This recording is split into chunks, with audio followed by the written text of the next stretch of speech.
What's going on, guys? JSGC here, back again with another Manchester City live watch-along, where today we're going to be doing the live watch-along of Manchester City's, shall we say, difficult away game against West Ham United, where, well, obviously, Arsenal have just beaten Everton. It makes it a must-win game today for Manchester City.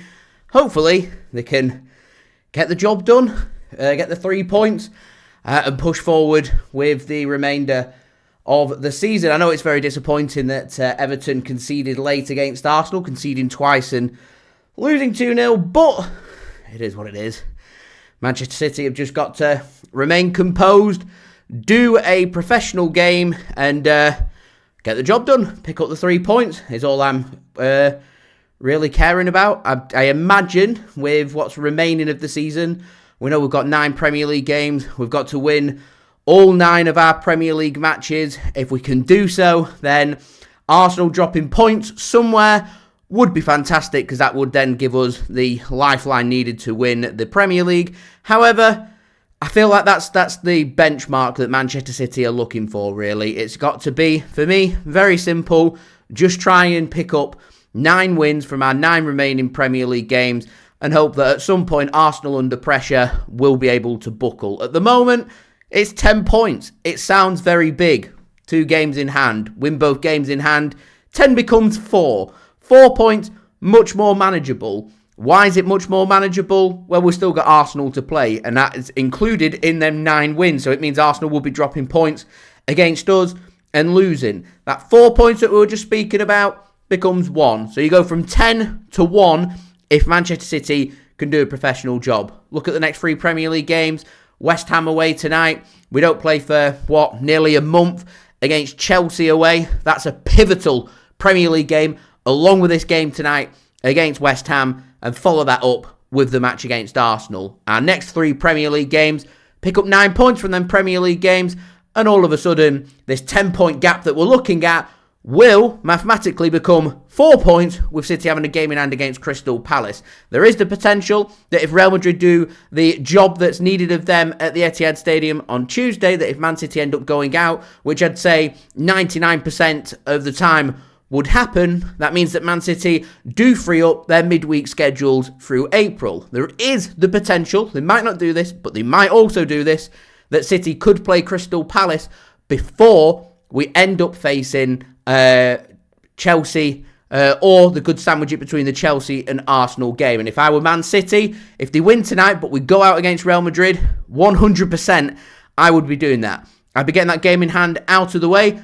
Hopefully we can win that game in hand, win here against West Ham, win against Chelsea, win against Arsenal, small order for Man City, and all of a sudden you're looking at a gap of 1 point. So it makes that Arsenal result today, well, it's important for Arsenal because they've got to win every single game between now and the end of the season, and we've got to hope that they drop points not just against us, but against another side.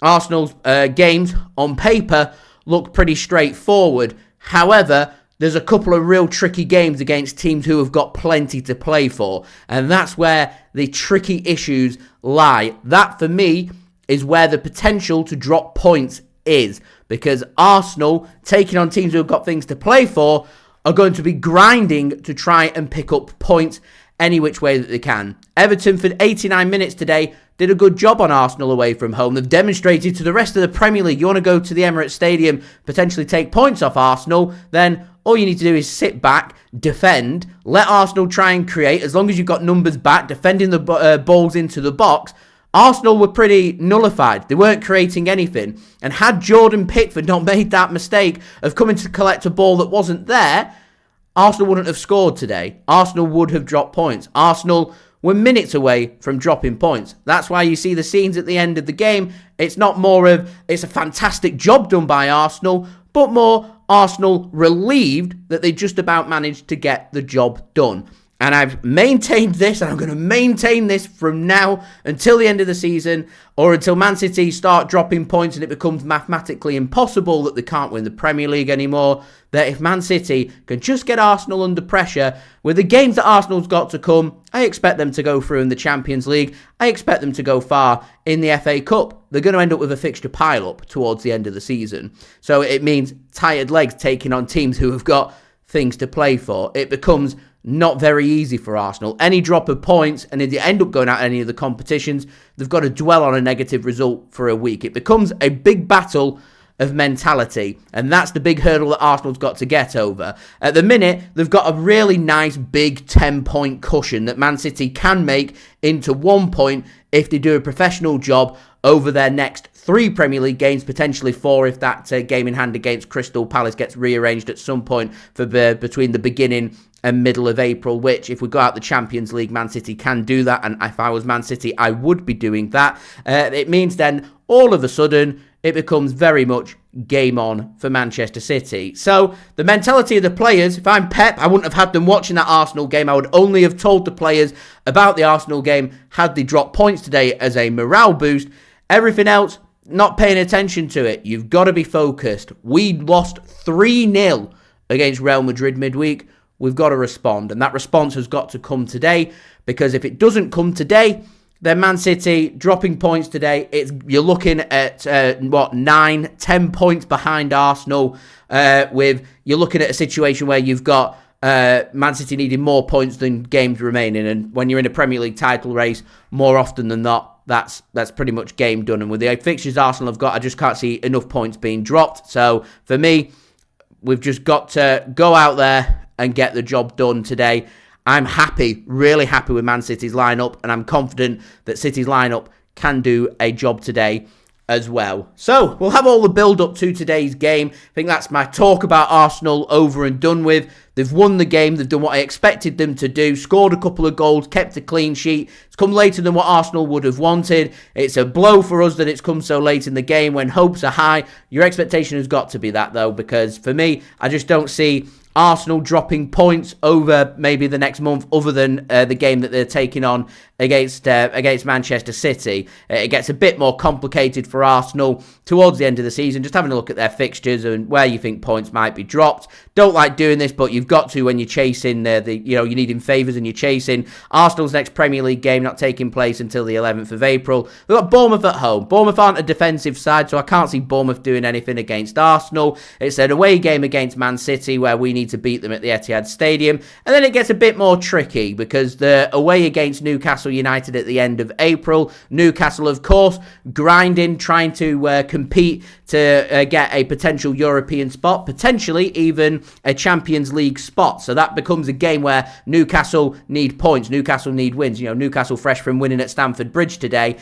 So that becomes a difficult game for Arsenal. Arsenal's match against Fulham at home, I expect that to be a bit of a walk in the park, but the 3 games to end the season, potentially quite tricky. West Ham, who Man City play today, fighting for their lives, fighting for relegation. That game for West Ham could be a huge relegation decider. So that's going to be a huge game. In front of their own fans, they're going to need to do something. A home match against Burnley, penultimate game of the season, could well be the game where Burnley mathematically end up getting relegated. They won't want to do that. If you're going to go into a relegation dogfight, you want to take it to the end of the season, the final game. So that then just becomes a bit tricky because you start sandwiching in FA Cup games getting cancelled. FA Cup final, that game against Burnley get postponed if Man City end up obviously going out of the FA Cup. Then all of a sudden City can play before Arsenal and we would go top of the league if we win all of our games. It then becomes a big game of mentality. So it's difficult. And then Crystal Palace, of course, away from home, may want to try and just spoil the party. So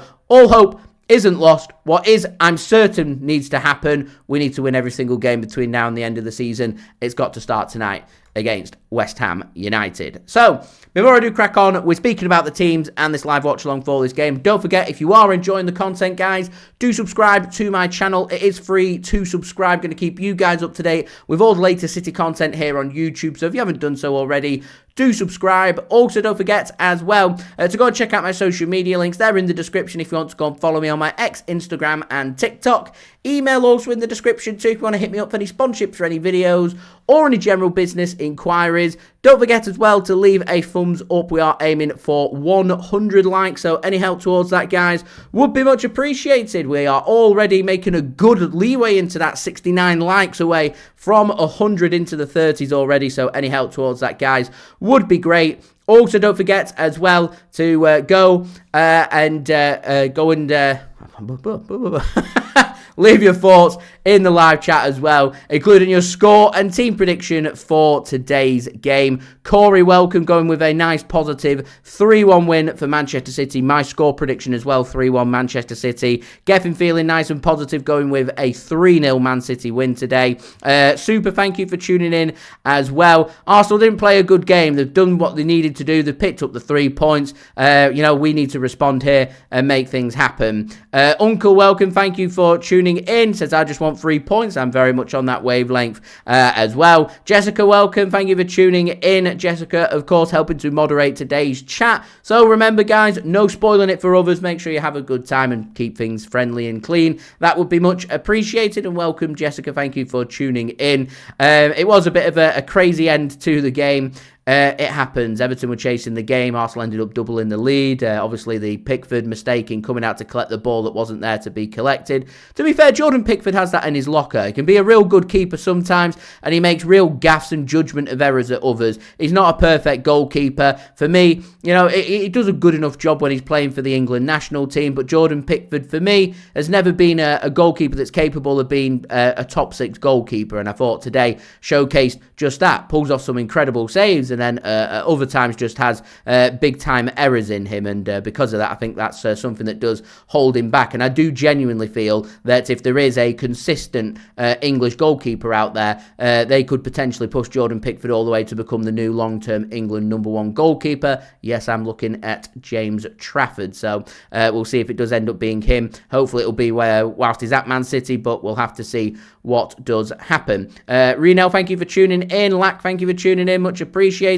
Dr. Footy, it is deflating. We've just got to keep a focused professional game here, get the job done, get that gap back down to 7 points, get ourselves that game in hand to come, the game against Arsenal to come. It is what it is. As I said, we end up going out against Real Madrid on Tuesday evening, which you would expect would happen. Unless the miracle does happen, then all of a sudden City have a chance to play that game in hand against Crystal Palace before we play Arsenal. And if that is the case, then all of a sudden Manchester City face the prospect of, if they can do a professional job between now and that Arsenal game, that if they win that Arsenal game, this 10-point gap that they hold today within a month becomes 1 point. As I've said before, get Arsenal under pressure, business end of the season, games to come for them, fixture pile up, a couple of injuries here or there, wear and tear, self-doubt, go behind in a game that they should be winning. All of a sudden, a straightforward game becomes a very difficult game. So that's what Manchester City need to focus to try and make happen. We'll see if we can go and do so. Abby Bash will speak about Rayan Cherki in just one moment. Welcome, Taylor. Thank you for tuning in as well. I like Pep Guardiola's team lineup. I'll speak about it in just one moment. Uncle says, can we get a big score tonight? I'd like to see a big score tonight. Score some goals. Got a very good record against West Ham. West Ham haven't done anything against Man City now in nearly 4 years, and they've not beaten Man City in the Premier League in 11 years. So we have a very good record against West Ham. So I'm just hoping we can turn up, score some goals, keep a clean sheet, and do a nice professional job like we did at the Etihad against them. It was a very easy, comfortable game. Didn't really need to get out of second gear. Put our opportunities away. Won the game 3-0. Job's a good one. Start thinking about the potential comeback against Real Madrid if we can. And of course, we don't have to think about the Premier League again until nearly a month's time. So it's just a case of win today, and you can start to then work out where points can be dropped, what we can do about it, and go from there. What we don't want to do, and I think this is the end of Man City's Premier League title race today if this happens, if we drop points, we've got to dwell on it for a month, and I think for me that becomes the end. So we've got to make sure that is what we're making sure doesn't happen. Alexandros, thank you for tuning in. It is much appreciated tuning in from Greece. Greece in the room, welcome. Where's everybody tuning in from today? What's your score predictions? Do let me know in the chat. Also in the chat, you will find my poll if you want to go and leave your votes about who you think's going to win. 7% going with a West Ham win, 7% with a draw, and just under 87% going with a Manchester City win. Uncle tuning in from South Africa, very nice. I'm sure the weather there is also very nice as well. So before we do speak about the teams, I do want to give a big shout out to today's video sponsor, which is brought to you by My Best 11. My Best 11 Pro is an app that you can go and check out. It's running very much like fantasy football, where you're going to use your expertise of football knowledge to potentially make some gains, and it's a cracking app to go and check out, so do go and check it out. The link is in the description. I've also got it pinned in the chat if you do want to go and download it. It is a free app to download. Alternatively, I have got the QR code on screen if you do want to go and check that out. Where is it? It's just there if you want to go and check that out. That would be much appreciated. But yeah, they've got some very special things happening over on the My Best 11 Pro app, including some guaranteed £100 prize pools running every week on the My Best 11 Pro app. It's £1 in and it's guaranteed to be a £100 prize pool, which I think is absolutely brilliant. So do go and check that out. That would be Best 11 is fantastic. Fantasy football. So the top 5 players think you're can the go on sharpest to football win mind as in the part room? of the pot. Put your knowledge £50 to the for test first with place, My Best 11, £20 for second the place, ultimate fantasy third football would get experience where you £15, build your fourth dream would get team, compete £10, with and other fifth players would and get friends, £5. and If you're win wanting real to cash. enter, all you need How to it do works is download simple. the My Best 11 Pro has app 3 on modes. either In iOS fantasy or mode, Android. pick your Links best and 11 details, as I players said, in the plus description, or subs use the and QR enter code into on each screen, game and then week. go to the higher up the fantasy area, leaderboard you pick your finish best each 11, week, enter the bigger the the game prize week, and you select will the receive. guaranteed In pool Showdown, in predict the contest, outcome, and win those big. who in You predict 3 the guaranteed results of pools each in a game row in a round will of also weekly gain fixtures, access to whether it a be a mega win, pool, loss, which or is very draw. exciting Rack in the up last points week for of every each correct month, pick. where Climb the £250 leaderboard will and get be a share of the available prize and pot up for grabs. if you So place if you high love enough. fantasy Unlike football and you accumulators, wanted the if chance you to get an win big incorrect every single prediction, week, then go don't and worry, download the you're not My out of the Best race yet, 11 and you app can still today. win. Links and details In there in Event the description, and go Predictor, and get get specific yourselves and win on involved. the I'm fine also margins. on there Will as both well. teams score? I think it's a How many brilliant other app, cards so will there be? yeah, as I How said, many do go corners? and check that out, Event guys. Predictor That lets would you be forecast much key appreciated. moments in a Just as single an game FYI, and it is rewards you only for getting it available right. in the Choose UK for from a my variety UK of in-game audience. So events. if you are in the Lock UK, in your you can predictions go before kickoff. and More check right that out. That answers would be equals more much points equals appreciated. more winnings. And as It's I as said, simple a as big that. shout out The great to My thing Best 11 about for My Best helping 11 to is that up to support my 40% channel of people and also on our to app are promote guaranteed today's to win something, with video tiered prizes sponsor, for first, today's second, video and sponsor, third place, and help to 4th to support 10th my channel. place, As I said, 10th to anyone 20th that does place, go check and out My Best 20th 11 to Pro app 30th does place help to across support the each of future our game content modes. created here The more on my people channel. join, And a big the thank bigger you the to pot, My Best the larger 11, the prize. for My Best 11 is sponsoring where football today's knowledge video. pays off. So we're going to go and Download have a the look free at the version teams of our for app today today's and game, try out all and three we'll modes. make some judgments from there, and we'll speak about that all-important Pep Guardiola team selection, which, remember guys, Pep Guardiola suspended for today's game, so he's going to be up in the stands. He is available for Man City pre-game and post-game. He just can't stand on the touchline for today's game. He'll have done all the preparation for today's game. He'll have given all his instructions to his coaches. Pep Linders, assistant to Pep Guardiola, he's in charge for today's game. I'm sure Kolo Touré helping to lead things from a defensive point of view. James French obviously helping to contribute in terms of set pieces, and the other Manchester City coaches I'm sure will be involved, but it is Pep Linders that will be making the big decisions, including substitutions for today's game. So having a look at our opponents who have changed the shape of their team.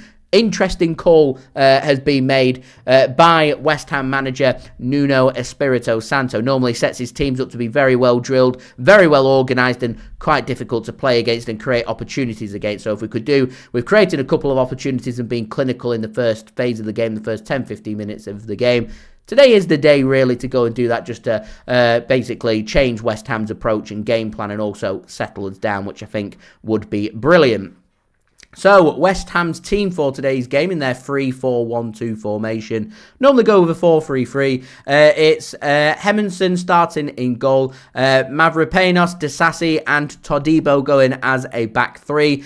Aaron Wan-Bissaka is their right wing-back with Juve as their left wing-back. It's Soucek and Fernandes in central midfield with Jarrod Bowen playing in front of them. And he's got 2 attackers to work with, including Pablo on one side and Castellanos on the other. On the bench for West Ham today, you've got Kyle Walker-Peters, Kilman, Wilson, Traore, Areola, Magassa, Potts, Kante and Meyers. I was expecting to see Kante start. He doesn't start. I was expecting to potentially see Adama Traore start with his power and pace in the absence of Summerville, who is out injured for West Ham today.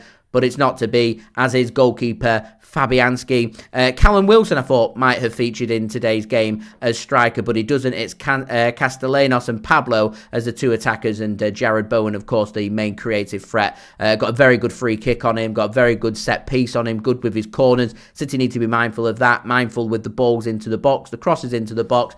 West Ham trying to expose Man City's high line, and of course, if West Ham want to go down the angle of long throws and launches into the box, City need to be at their defensive best. Man City lining up with a 4-1-3-2 formation, lining up with Gianluigi Donnarumma in goal, a back four made up of Matheus Nunes on the right and Rayan Ait-Nouri on the left. That's right, the return of Matheus Nunes and Rayan Ait-Nouri. It's a familiar back four with Abdukodir Khusanov and Marc Guehi making up the centre-backs. It does mean that Ruben Dias does miss out in today's starting 11, but it is a very settled back four that's worked ever so well for Man City through February, and I'm hoping that Man City can make that form count here with a settled back four to potentially keep a clean sheet and help us towards 3 points. We can keep a clean sheet today. It means we just need to score 1 goal. But I don't like to bank on that. I'd like to see Man City create and try and score goals. What I don't want is a really nervy kind of game, a nervy kind of win. I'd be delighted with a nervy win because it's 3 points, but I think we could all do with just Man City reassuring everyone that they're here to score goals, keep clean sheets, and they're still capable of putting in a brilliant performance. A performance like the game against Newcastle away from home last weekend in the FA Cup. I think that's the angle that Man City are going to try and look for here.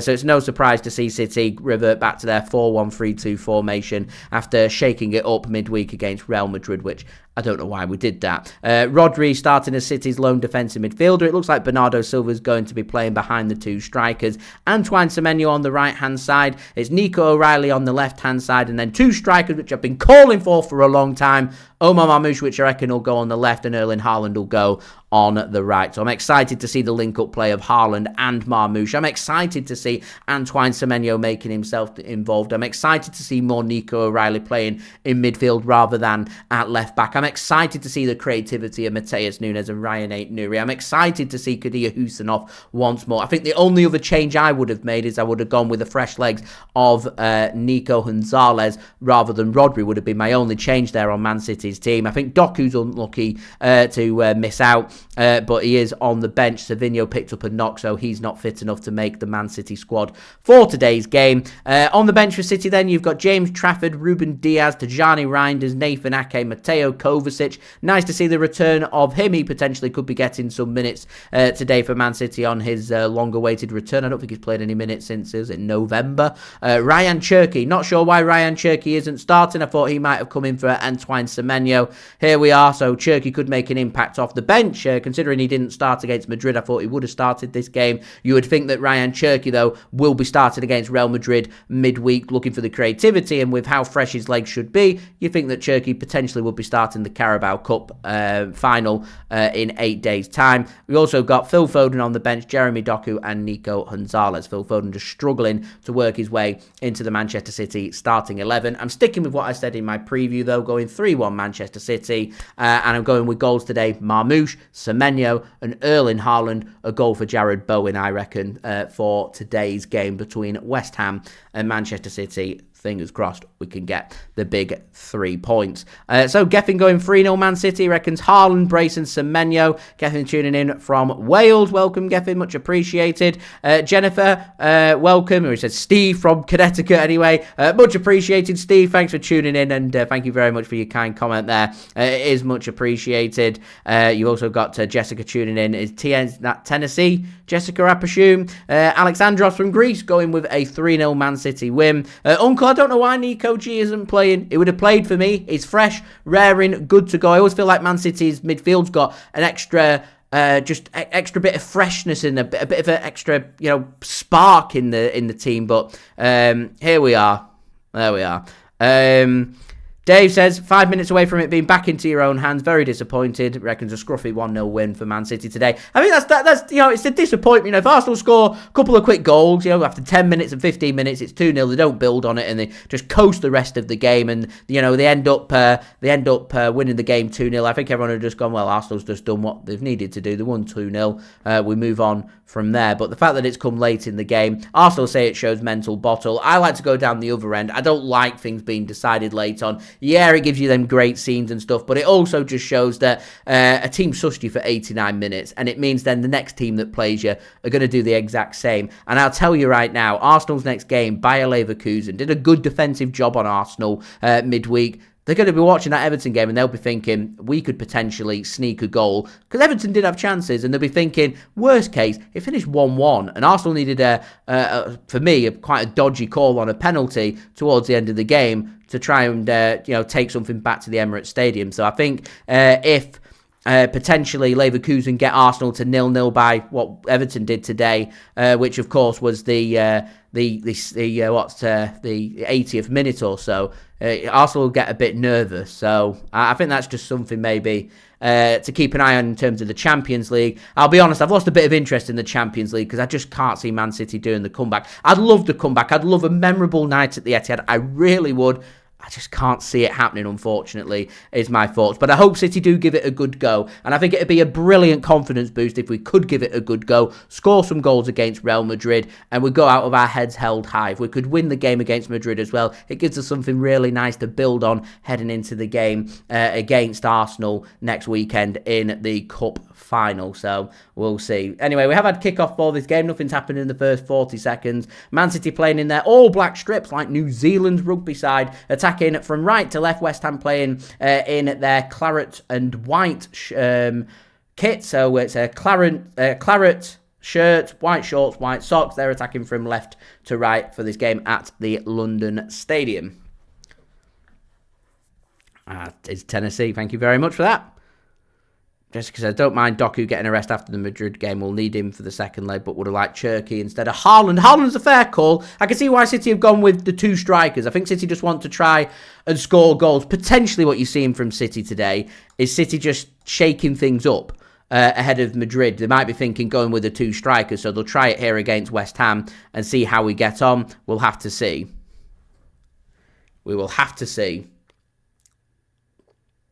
Well, I think the reason, Uncle, that everyone's speaking about Arsenal, it's because obviously the game's just happened. It's just finished and it very nearly dropped points and we'd have all been buzzing with that. So, yeah, it is what it is. We've got a job to do. As I said, give this game 20 or 30 minutes. The Arsenal game will have settled down and Arsenal fans will be watching this hoping for a favour from West Ham, which is why I'm hoping that by the time Arsenal have calmed themselves down, I'd love Man City to be a couple of goals up here to go, Arsenal look at it and just go, oh, well, Man City aren't dropping points. That 10-point lead has evaporated into a 7-point lead once more. We're back where we were before we started. We're still got the advantage and we'll go again in a month's time. Anyway, guys, don't forget, leave a thumbs up. That'd be much appreciated. We are aiming for 100 likes. We're now just 7 likes away from 50. Any help towards that would be great. Do subscribe as well if you're new around here. And do go and check out the My Best 11 Pro app. Links and details there in the description. Remember, a fantasy football app is free to download, so do go and check that out. Anyone that does check them out will help to support the future content created here on my channel, and a big thank you to My Best 11 for sponsoring today's live stream as well. So here is Manchester City trying to attack and create and make something happen. Ait-Nouri's popped up in a couple of good spots. City haven't yet managed to get anything across into the box or cause any problems for West Ham. Man City want a corner here. They do get the corner as well. West Ham weren't happy about that. They felt like that should have been a goal kick to them, but it's going to be a corner for Manchester City and a chance for us to potentially create our first opportunity of the game. What kind of ball can they put into the box? All things football welcome. Thank you for tuning in. So it's Marmoush that's taking the corner. I'd like to see Ait-Nouri taking the corners just purely because his ball that he put in last week was quality. He looked like he had a good corner on him as Marmoush goes to the near post and doesn't beat the first man. It's headed out for another corner. It was Juve winning the header. I'm on team Ait-Nouri taking the corners. What do you guys think? Seamus, welcome. Thank you for tuning in. Says City look like a side out of ideas when opposition teams defend deep and attack Pep's high lines. It's very true. I think the way to break that down is score and score early. Something that's been prominent during Manchester City's time of their success of winning 4 in a row and winning trebles. You know, you got teams that are going to sit deep. Well, break them down, take the game plan away from them. Eki, thanks for tuning in from Nigeria. We've got Nigeria in the room. We've got South Africa in the room. Got Greece in the room. It's fantastic. Wales as well. Much appreciated. Here's Ait-Nouri into a good spot. Twisting, turning. Can he get his shot away? He can, and it's blocked. Good defending there from West Ham. That should be a corner for Man City, and it is going to be a third consecutive corner inside the first 5 minutes here. The Invisible Man, thank you for tuning in. One of my favourite chants of Man City about the Invisible Man. Because the league's done. It's 9 games, 9 wins. I think I've said it for a while. We win our games, we win the league. I think Arsenal will bottle and they'll drop points somewhere. Here's a corner that comes in, headed clear by West Ham. Weren't a bad ball in that. Good defending. City will mop it up. Bernardo Silva then got the ball. Chance here for Nunes to maybe put something in the box. But he doesn't. Thank you very much, the Invisible Man. Much appreciated. Do appreciate the support. We are on that push to 50,000 subscribers. Well, we're not too far away. It's a very large number. I remember creating my channel and thinking, I really want a 100,000 subscriber plaque. So to nearly be halfway to that goal, I think is an incredible effort. And who knows? It might come sooner rather than later. More defending for West Ham. Man City attacking with purpose here, trying to make something happen. Uncle. It is, yeah. We're transitioning still. You want to see progress. I want to see, as I said at the beginning of the season, success looks like us winning a trophy, making progress in the Champions League. I wanted us to get to the latter stages. It looks like we got to the last 16. I wanted us to get to the quarterfinals or beyond. It doesn't look like we're going to get to the quarterfinals, so I think that's just something for City to aim for. But I think in terms of the transition, I think Champions League would come next season and even seasons beyond there, in my opinion. I feel like you've got to get it right domestically. I don't actually think we're too far away in the Cups, to be honest. I wouldn't be surprised to see City put in another scintillating FA Cup performance against Liverpool and get to Wembley for the semi-finals. Once you're at them stages, it's the latter stages. And, if Man City can go out there and score goals and win games, then, we're in a great position. I just noticed Pep Guardiola is on the phone. Pep Linders, he's got 2 AirPods in. I'd like to see us nick the trophies. It'd be brilliant, if we go out the Champions League and, we keep ourselves competitive and, we build on last season, second place finish and getting a better points tally. I'd be aiming for Man City. If we could get towards, I think, north of 80 points, I think that's something for us to be able to build on for next season. It might not be winning the Premier League. I have to ask a question here. Is it the Man City not winning the Premier League that upsets people, or is it just about the big online presence from Arsenal fans and how much in the face they are about bragging about winning a Premier League that upsets people? Because I think to myself, for Liverpool's Premier League win, I was expecting them to be very much in everyone's face. I didn't think they were. I thought they were very dignified for how Liverpool fans normally are.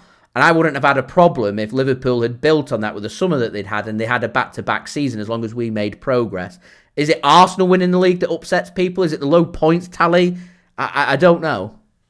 I just want to see Man City making progress. A little bit of progress made in the Champions League, getting to the last 16 after getting to the playoffs last year. If we can get more points this year and finish second and another Champions League spot going into next season, then, that's progress being made. And if we can win a domestic trophy or two, it'd be great to win the League Cup and FA Cup. Then all of a sudden, it's been a better season than last season and something to build on going into the season after. But it's so difficult, I think. It's so difficult because, winning cups, it's not easy.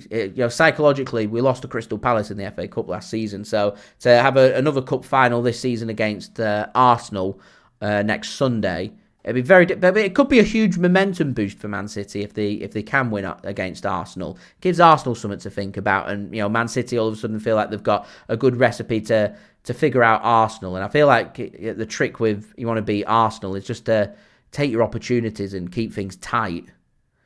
Don't give Arsenal any room to be able to create, because Arsenal, they struggle a lot to create sometimes. That's why they rely so much on the set pieces. So you work on your defending of set pieces. Arsenal, it becomes difficult. They remind me a lot of a very stubborn Premier League side who just revert to, we can't get hold of the football. What we're going to do? Well, what we're going to do is we're just going to put balls into the box. We'll resort to crosses into the box and things. And Arsenal's got some very good crosses. So that's a good pass from Semenyo into the channel for Haaland. He's just going to square one across, and it's a corner for Manchester City. I think this has been a nice, bright, positive start by City, to be honest. A good 9 minutes. West Ham are having to do a lot of running, a lot of chasing. It's difficult. Haaland gets into a bit of space there. Nice one-touch football. There was good runners in there. Marmoush was back post. Semenyo was coming near post. The Pep Guardiola has said, we need to work on our pullbacks and balls into the box. So hopefully City have been working on that, and I think it's been a good start. But it was a good start against Madrid as well. I thought we looked very lively and promising, and then we went behind and just came a thing. That was a good deep ball into the back post there on that corner. Well defended by West Ham. Here's Rodri, a chance for him to put a ball into the box. He doesn't. Nearly gives the ball away. The ball will eventually come in. It's a good ball. Guehi can't get his head onto it. Jarrod Bowen does get his foot onto it. He gives the ball away. Haaland again looks for a ball across. Can't have it, and that's a big-time handball. Marmoush smiled. He's getting a yellow card. I'm not surprised. He saves it like a goalkeeper. That's funny, that. That stops a counter-attack for Omar Marmoush. He knows what he's doing, getting a yellow card there for his handball. Good grief. Right, guys, don't forget, leave a thumbs up now. Just 4 likes away from 50. Any help towards that would be great. Do subscribe and do go and check out today's video sponsor, My Best 11 Pro. Links and details, they are in the description. Here is Bernardo Silva then for Manchester City. Gives the ball to Rodrigo. Not much on. Gives the ball to Marc Guehi. And Marmoush having to drop deep. He does well. He's fouled in the process, and he's going to get a free kick here. So a chance for Man City to push players forward. Michael Oliver gives the free kick. Got his ref cam strapped to his head.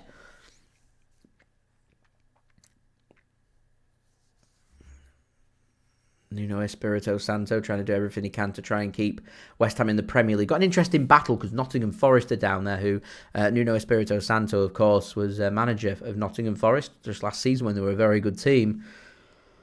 And it could be a case that he keeps West Ham up at the expense of his former team, Nottingham Forest.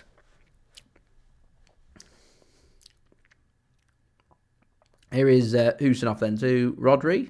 Got 2 players to his left, Guehi and Ait-Nouri. He's just going to pivot, and he nearly gives the ball away there, Rodri. In the end, he doesn't, and Man City do keep hold of the ball. At the moment, West Ham haven't managed to create or really get hold of the football in Man City's half. It's just been about domination. The question is, can Man City start having some shots and scoring goals, which would be absolutely brilliant. Chuck, welcome. Thank you for tuning in. Much appreciated, my friend. How's New York City? Imagine it's as vibrant as ever. Here's Rodri. Nice pass. Good one-touch football this from Man City. That's well intercepted by West Ham. Good defending from them. As we're now just 1 like short of 50. Here's a chance for Newcastle then to have a bit of football in Man City's half. And Bowen's pass nearly intercepted. Here's former Man United man, Aaron Wan-Bissaka with the ball. He pushes forward, trying to get a ball into the box. Bit of nudging going on between him and Ait-Nouri. Ait-Nouri's deemed to have done nothing wrong, and he wins the ball back. It looks a bit casual, Rodri. I don't know if that's just down to maybe feeling the wear and tear of the season, but it does. It looks a bit leggy. I don't know if that's maybe an English saying, and I don't know. Do people know what leggy means? But yeah, it just means he just looks a bit tired and off his best because of all the games that's being played. So for me, yeah, I'd go with Nico G. And I've gone with Nico G. It's a poor pass there from Rodri. He's looking like the odd one out at the minute, Rodri, isn't he? I thought first 20 minutes he looked very good against Real Madrid, and then once the Real Madrid found ways in and around City's defence and stuff, he looked a bit exposed. Andy, man, welcome. How's Chicago? Nice to hear, Chuck, that it's finally warming up in New York City. Spring starting to set in. I feel like this winter's just dragged on and on and on. That's a good pass there from Rodri, so still got it. There's Marmoush in a bit of space. Finds Semenyo in the centre of the park. He can't find anything, and West Ham will get their foot on that and get it clear. So a good question, that Geffin. Jarrod Bowen would be mine. I feel like Man City needs someone who's got a good set piece on them, and Jarrod Bowen's got a very good set piece. Gloomy in Chicago. Is it not warming up yet? We've actually had a couple of days of sunshine here in the UK. Been a bit crisp. Car were frozen over this morning, but it's been pretty pleasant in the UK, and it is starting to hit into like 14 to 16 degrees Celsius. Looking at, what's that, like late 50s, early 60 degrees Fahrenheit. Yeah, spring is around the corner, which is good. Upper 30s, so a bit chillier there than it is here yet. You, of course, get much nicer springs and summers than what we do. I went in September, some gorgeous temperatures, like 28, not 28, it was about 25, 26, like 80 degrees. Beautiful. Nice little breeze coming in off Lake Michigan as well. Sensational. Sensational. Right, there's not much going on, it's just City passing around. We're speaking about weather again. Weather update is Matheus Nunes. Great to see him back in the starting 11 for Man City today. Gives the ball to Antoine Semenyo on the right. 40-mile-an-hour winds make it feel a bit nippy with them temps. Bernardo Silva tries to turn his man. Oh, Jessica's just showing off in Tennessee. What's that? Just over 21 degrees Celsius, over 70 degrees Fahrenheit. They're the temperatures that you want in March.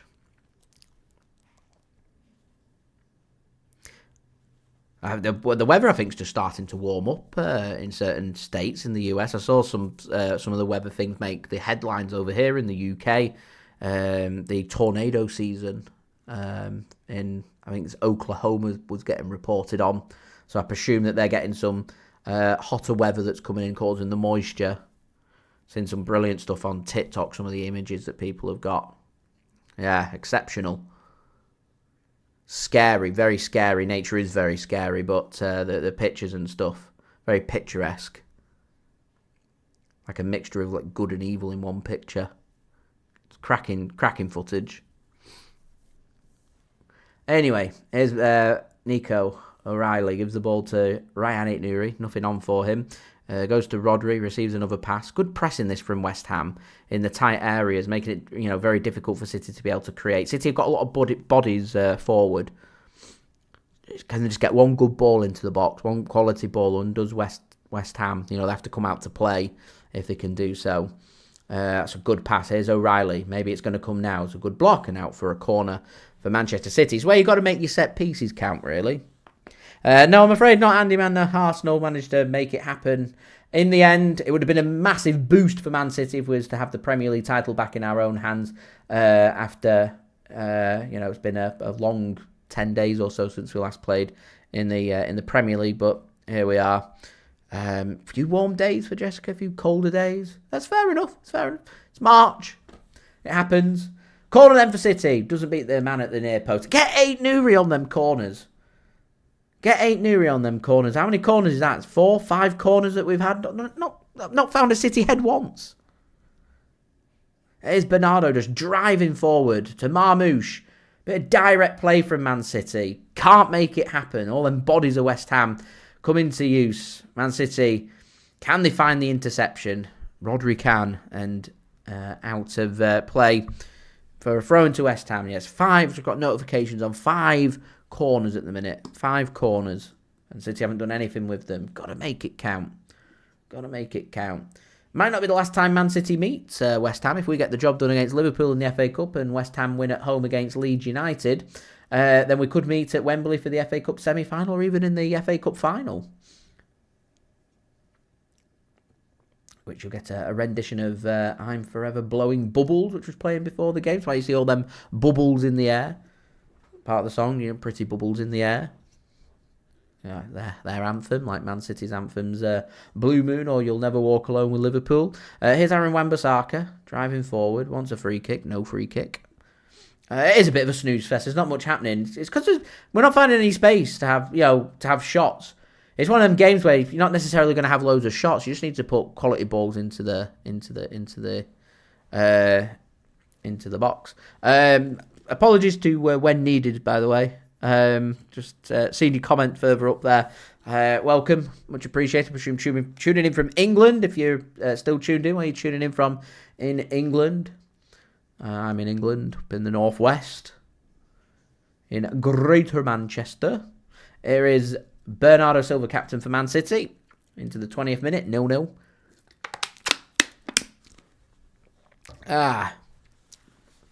They've got quality players, West Ham. They shouldn't be in a relegation battle. Nor should Nottingham Forest or Spurs, to be honest. Got players that should be doing much better, but they aren't. These teams down there will probably argue that it's a very high points tally. Normally it's like, obviously you aim for 40 points, but normally 30, 35 points is enough, and I'm not sure 30 to 35 will be enough. As Omar Marmoush brought to the ground there, and Man City could get themselves a free kick here in a very good position. Ramsey, thank you for tuning in. To be honest, I'm not sure he has. I'm not sure I've seen him touch the ball. It's Marmoush that's dropping deeper at the minute. It's Marmoush that wins that free kick for Man City. Might well be Marmoush that takes it from a foul from Fernandes. Fernandes is a good player, by the way. Real good player. It might well be a case that Spurs go down. Could be a case that Arsenal win the league and Spurs get relegated, which is mind-boggling. Arsenal had described that season as the perfect season.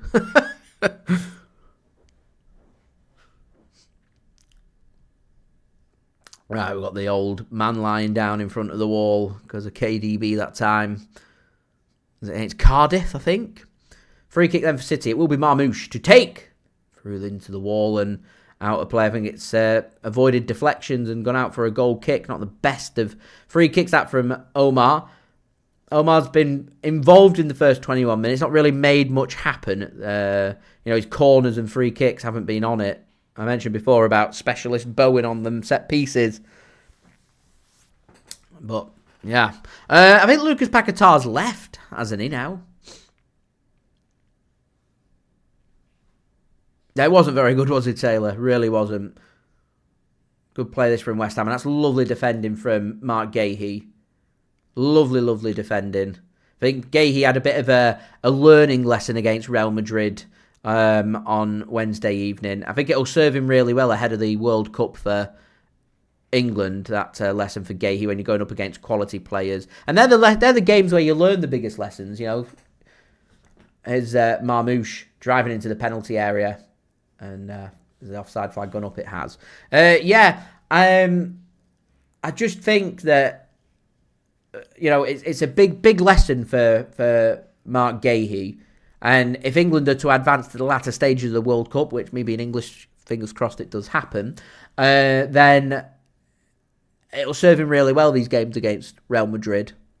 Where they'll be thinking to themselves, in the big moments, you take what you've learned against the biggest and best, and you apply that to your practice. I felt like England over a couple of the tournaments, when you've got players who aren't playing for top teams, don't really have that experience, whereas when you're playing in the Champions League against the biggest and best on a regular basis all the time, it just gives you that experience, that belief to say, I've had that game, that moment to make things happen. And I think that was a really good learning curve for Marc Guehi on Wednesday evening, going up against a quality team. A big learning curve. He'll have taken a lot away from it. A tough night for him. I didn't think he had a very good game from Guehi's standards, but I'm sure he'll pick himself up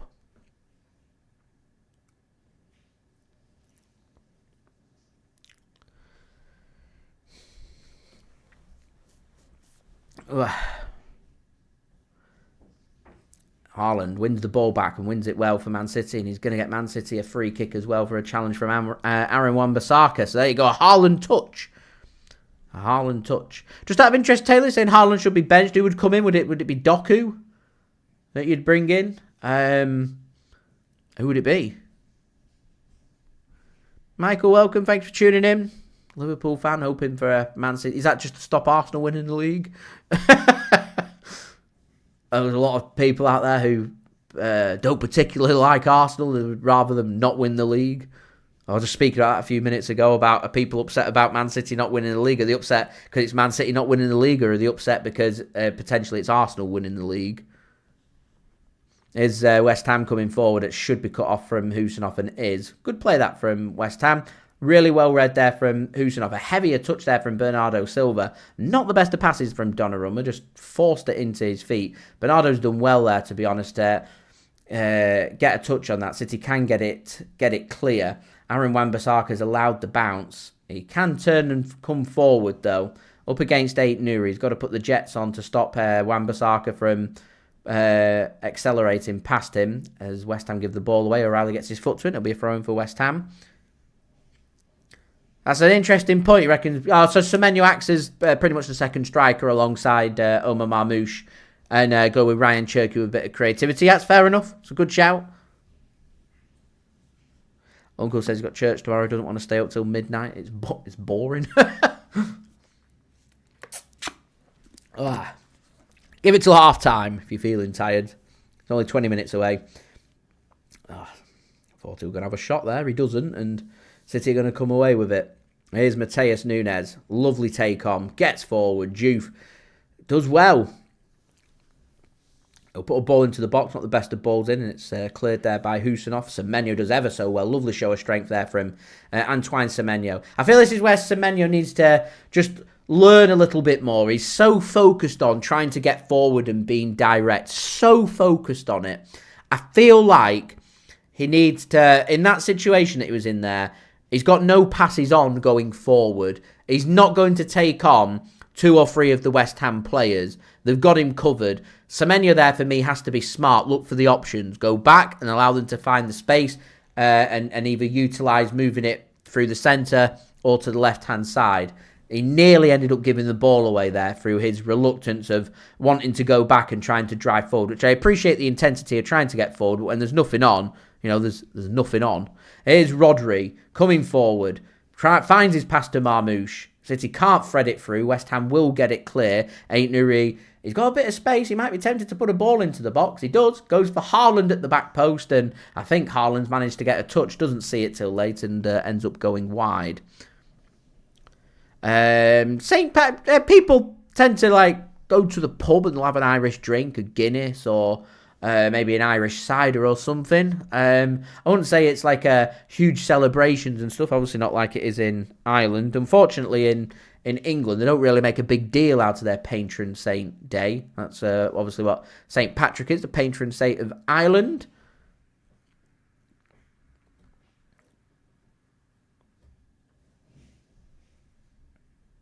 St. George is England, hence the cross, the cross of England, the Red Cross.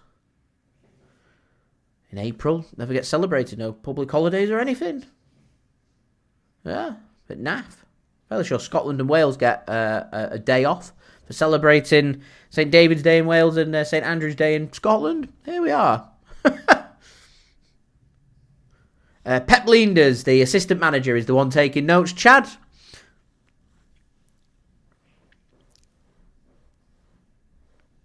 It is, but there's a lot of Irish heritage, to be fair, in the United States. It's got roots in Ireland, so they do dye the Chicago River green. It's a spectacle, actually, in celebration. Just out of interest, is there any other big celebrations of other cultures? Is Cinco de Mayo, is that big in May in the US and things? Every time I'm in the USA, there always seems to be some kind of Hispanic celebration and stuff. Driving around in the fancy cars, beeping horns, flying flags, playing loud music and things. is Ait-Nouri. Looks to put a ball across. Ends up going out of play. Yeah, it's fascinating, the USA. You've got loads of people whose family heritage all originate from different areas of the world. All like mixed into one community. Ugh. It is a very Catholic thing. I mean, to be fair, Great Britain did used to, up until Henry VIII, be a very Catholic country. We're not getting involved in. I was going to say politics, not really politics. The offside flag goes up against Marmoush there. He looked offside. TSV, welcome. Thanks for tuning in. It's fascinating. It is. Honestly, it's fascinating.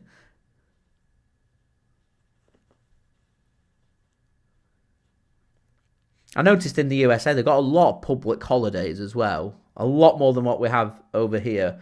We like to be worked to the bone here, and everyone just tends to be all miserable and depressed. The USA like a party, like a celebration. Was it Labor Day I was in New York City for? Big parade. I thought it was brilliant to see. You know, all the emergency service workers, retail workers, teachers, nurses, medical workers, fishermen, anything and everything, all the occupations represented. And I thought, that's real nice to see. You know, it makes you proud to be contributing and doing a good job. Handyman. I must be on near 60 now, I reckon. About 60. St James's Park was a special stadium. Oh, we're not going to speak about Donald Trump. I imagine there will be people who are Republicans and supporters of Donald Trump and stuff. I tend to keep politics away from football and not speak about it.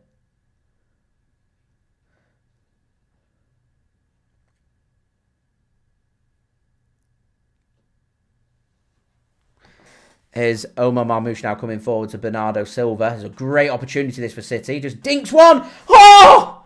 Wow! What a goal from Bernardo Silva! He just chips it, looking for the back post. I'm not sure he means it because he's not exactly celebrating. I think he's going for a dinked ball to the back post. But it fools everyone. It gets over the keeper and into the back of the net. And, you know, exactly what Manchester City needed.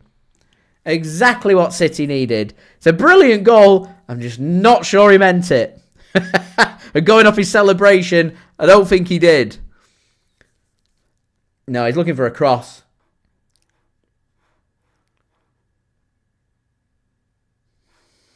I think my OBS might have gone off then. Apologies, guys. We're back in the game, though. There's 1-0 Manchester City lead. Bernardo Silva with the goal for Manchester City. An all-important opening goal here. And we need to build on it now. We've got, 15 minutes or so left of this first half. It'd be brilliant to be able to go on and grab another goal. Brilliant. Anyway, guys, we're just 41 likes away from 100. Any help towards that would be great.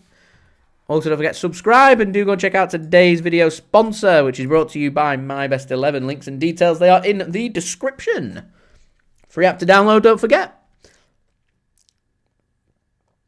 Erling Haaland, can he get his foot onto it? The answer is no. Well, there's a bit of luck. We needed a bit of luck, and we've got it, which is good. Leslie, thanks for tuning in. And pumped forward. Well, to be fair, yes and no. It has been a bit of a boring game, so we're speaking about other topics. I enjoy speaking about the other topics, though. I like learning about things and what people are doing and stuff. Chat about anything and everything on the channel. I think it's good to have a nice chit-chat with everyone. We're speaking about the many things that go on in the United States of America.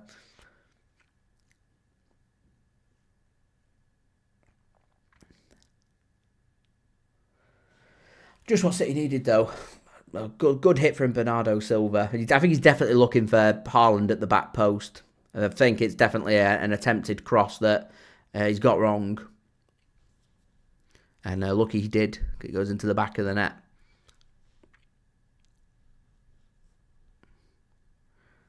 Denny, welcome. Thanks for tuning in. Hope you have a fantastic time at the Etihad. I'm hoping it's going to be one of them special nights at the Etihad. And you never know.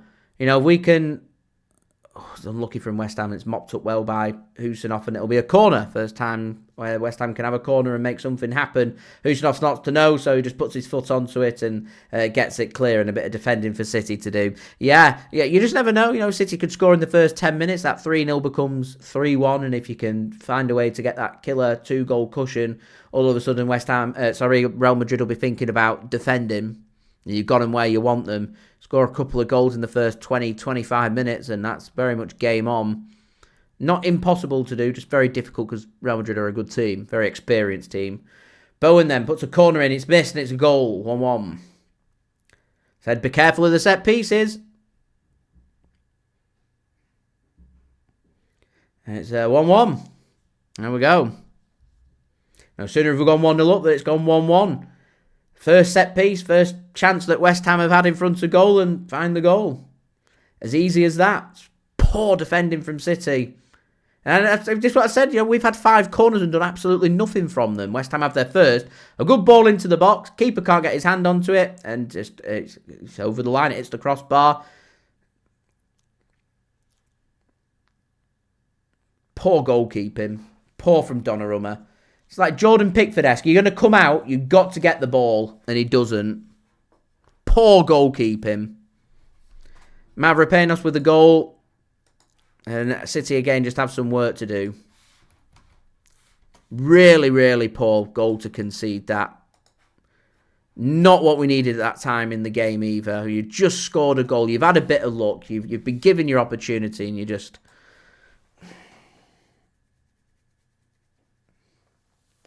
I don't know.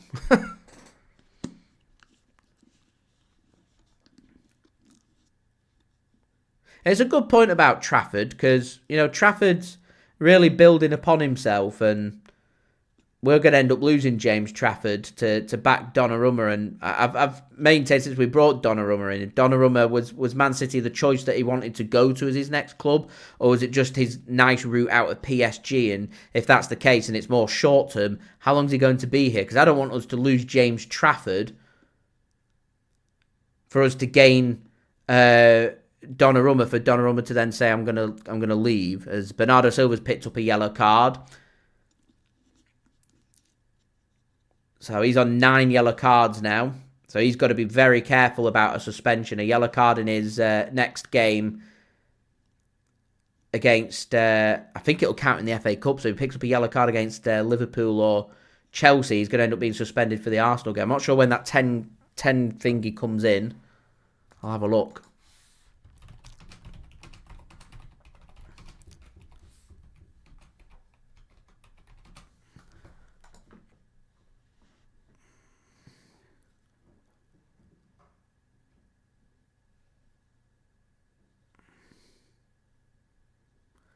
Have a look.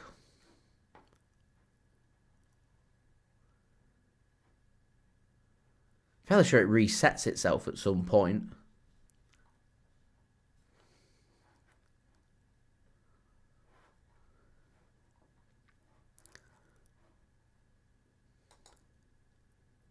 It goes up to the 32nd game, so we're still a couple of games away from that.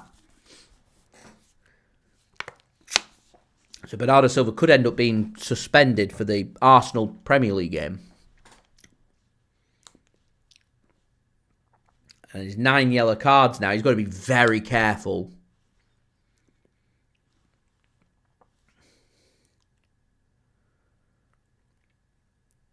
To be fair, I don't think Bernardo Silva will start both the Liverpool and Chelsea game. So if that's the case, it's just a case of his next game he's not got to pick up a yellow card.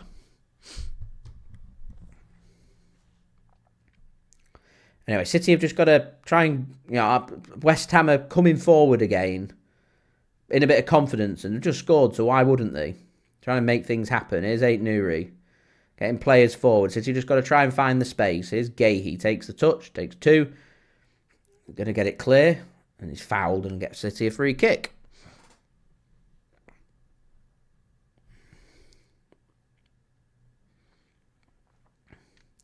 Was a free kick as well. A bit reckless from Wan-Bissaka, to be honest. I don't know what Donnarumma's doing there, coming for the ball. Don't know what he's doing. Who's marking Mavropanos as well? Semenyo's nowhere near him. Just really poor.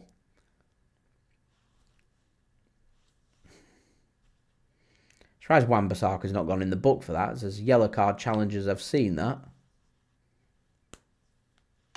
Late. Potentially a bit nasty. Here's Bernardo. City just trying to work it out from the back. West Ham putting a bit of pressure on. So City just need to try and find the space. They can't find the space and West Ham will win it back. City just struggling at the minute to try and get the players involved. They're having to sit a bit deeper under pressure. They don't like it. Another chance for West Ham to come forward. They'll concede a throw-in. Will they take a long throw-in into the box here, or will they just look to throw it as normal? I think they're probably going to launch this one, you would think. Although Wan-Bissaka's gone over to take it. He wants to take it short. He's going to try and launch it. City get a foot onto it, and Marmoush will get it clear, and he'll get pulled, and that'll be a free kick. So the clean sheet's disappeared for City. They've got to try and find another goal. Hugo Viana in the stands. Pep in the stands.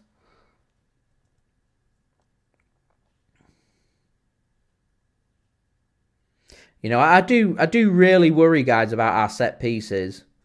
Brought James French in to be our set piece coach. Still yet to really see City utilise attacking the set pieces, and the defending of set pieces at times this season's been a joke. Got Arsenal coming up. They'll be rubbing the hands at set pieces. Rubbing the hands at them. How easy was that from West Ham on that set piece? How easy was it?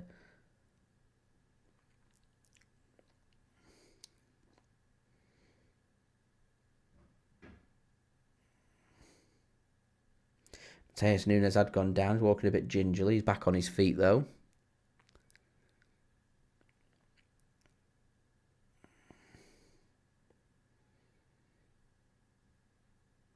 There's a nasty one there from Juve on Matheus Nunes. A scrape down onto his boot. Studs up, unpunished. Isn't it funny how just like, you know, one bad bit of defending from City just completely takes away for what I thought's been a good first half performance and a nice little buzz there. You know, if we've got a lucky goal. Don't think we played too badly. Moved the ball quite well. West Ham have created nothing, and Man City have looked pretty sharp to do something. And it's great from O'Reilly. Here's Bernardo. Marmoush. O'Reilly points where he wants it. Doesn't get it. Marmoush can't find his pass. Marmoush isn't having a great game at the minute. Cherki is the shout. Him or Doku. There's a good ball deep here that Guehi's going to win the foot race, and he's fouled. Referee says no free kick for Man City. You know, Pablo gone into the back of him. Anyway, guys, we're just 35 likes away from 100. Any help towards that would be great. Do subscribe and do go check out today's video sponsor, My Best 11. Links and details, they are in the description. Here is Rodri then. Plays the ball to Guehi.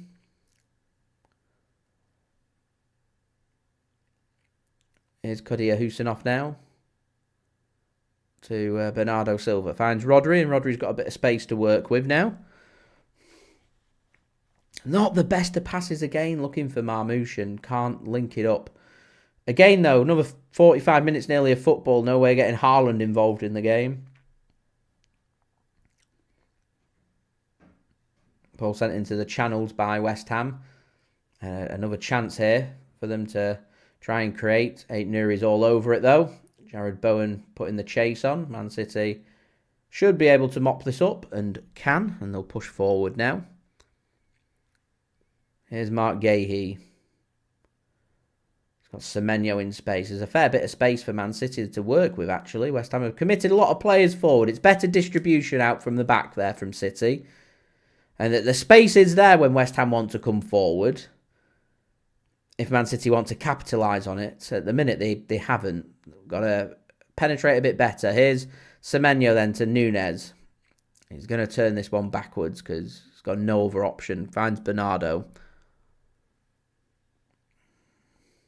Pep Guardiola's seen enough. He's off down into the dressing room to have some words with the City players about what he's seen.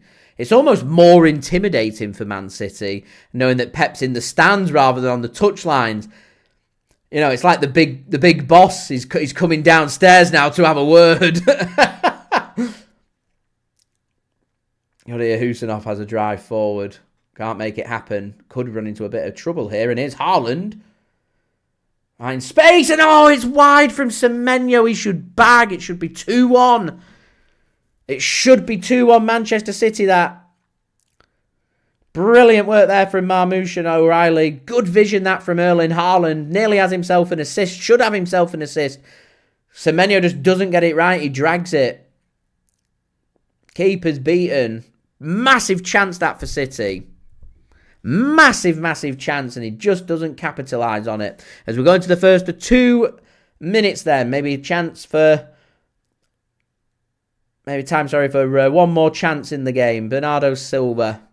Before we hit half-time, that is. Plays the ball back to Donnarumma. Here's Matheus Nunes. Under pressure from Jarrod Bowen. Does well there, Matheus Nunes. Really well. And gets a free kick. West Ham just trying to slow this one down. City can get out. Bernardo Silva. Finds Rodri. Can't find his pass. Will be mopped up, though. Is that Matheus Nunes helping to mop that one up? I think it was. Ait-Nouri now. Plays the ball into space. Here's Marmoush. He's got O'Reilly ahead of him. And it's not the best of passes from Marmoush. But City do get themselves a throw-in. Good defending from Todibo. We've got ourselves a throw-in just on the edge of the West Ham penalty area. Ait-Nouri to O'Reilly. Back to O'Reilly. Marmoush gives the ball to Ait-Nouri. Good feet from Ait-Nouri. Good feet from Ait-Nouri. Still driving forward. Here's Rodri. Can't find his pass. West Ham get it half cleared. Only as far as Nunes. Here's Semenyo. Can't get his foot down. West Ham can't get the pass out. Semenyo takes a hit in the back. Referee says, play on. No advantage. Here's O'Reilly now. Still got 30 seconds. So don't forget, guys, leave a thumbs up. 30 likes away from 100. Do subscribe and do go and check out today's video sponsor, My Best 11. Links and details they are in the description. Here's a free kick surely on Omar Marmoush. No. Referee says play on. Like he'd been pulled to the ground. City then, it might just be worthwhile just pumping something into the box here. Might be worth having a shot. Does have a shot there. And Matheus Nunes, it's over the top of the crossbar. And that will be that one for this half. And it will be 1-1 at half time. And plenty of work for Man City to do. Remember, 10 points behind Arsenal going into this game. Man City have got to win this match. We don't win today, I think the Premier League title race is over. That's how serious of a situation that we're in. West Ham away is not an easy place to go to and win. Battling relegation. City have dominated most of the game. Found the opening goal through Bernardo Silva. That's the tough work done. And City undone by West Ham, creating their only opportunity of the game. And it's Donnarumma flapping at the corner. And an easy as you like header from Mavropanos. And West Ham have an equaliser. And Man City's hard work in the first half completely undone. City got it all to do here into the second half.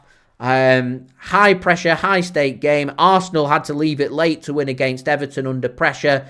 Manchester City taking this one into the second half to try and make things happen. So guys, don't forget, do leave a thumbs up if you are enjoying today's live stream. 27 likes away from 100. Any help towards that would be much appreciated. Also, don't forget to subscribe if you're new around here. It is free to subscribe.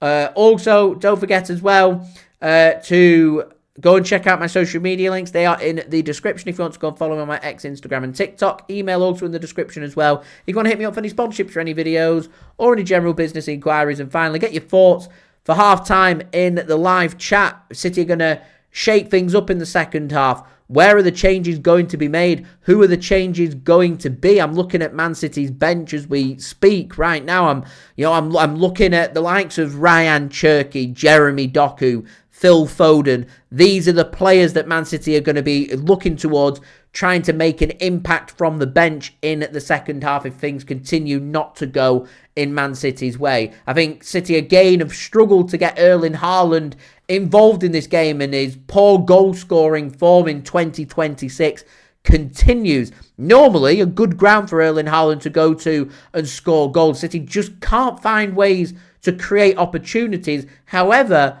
Erling Haaland should have had an assist, because Semenyo, right towards the end of that half, should have scored, and we should have been going in ahead 2-1. Haaland having an assist, Semenyo having a goal. When these opportunities come about, and they might be few and far between, they've got to go, and they haven't gone.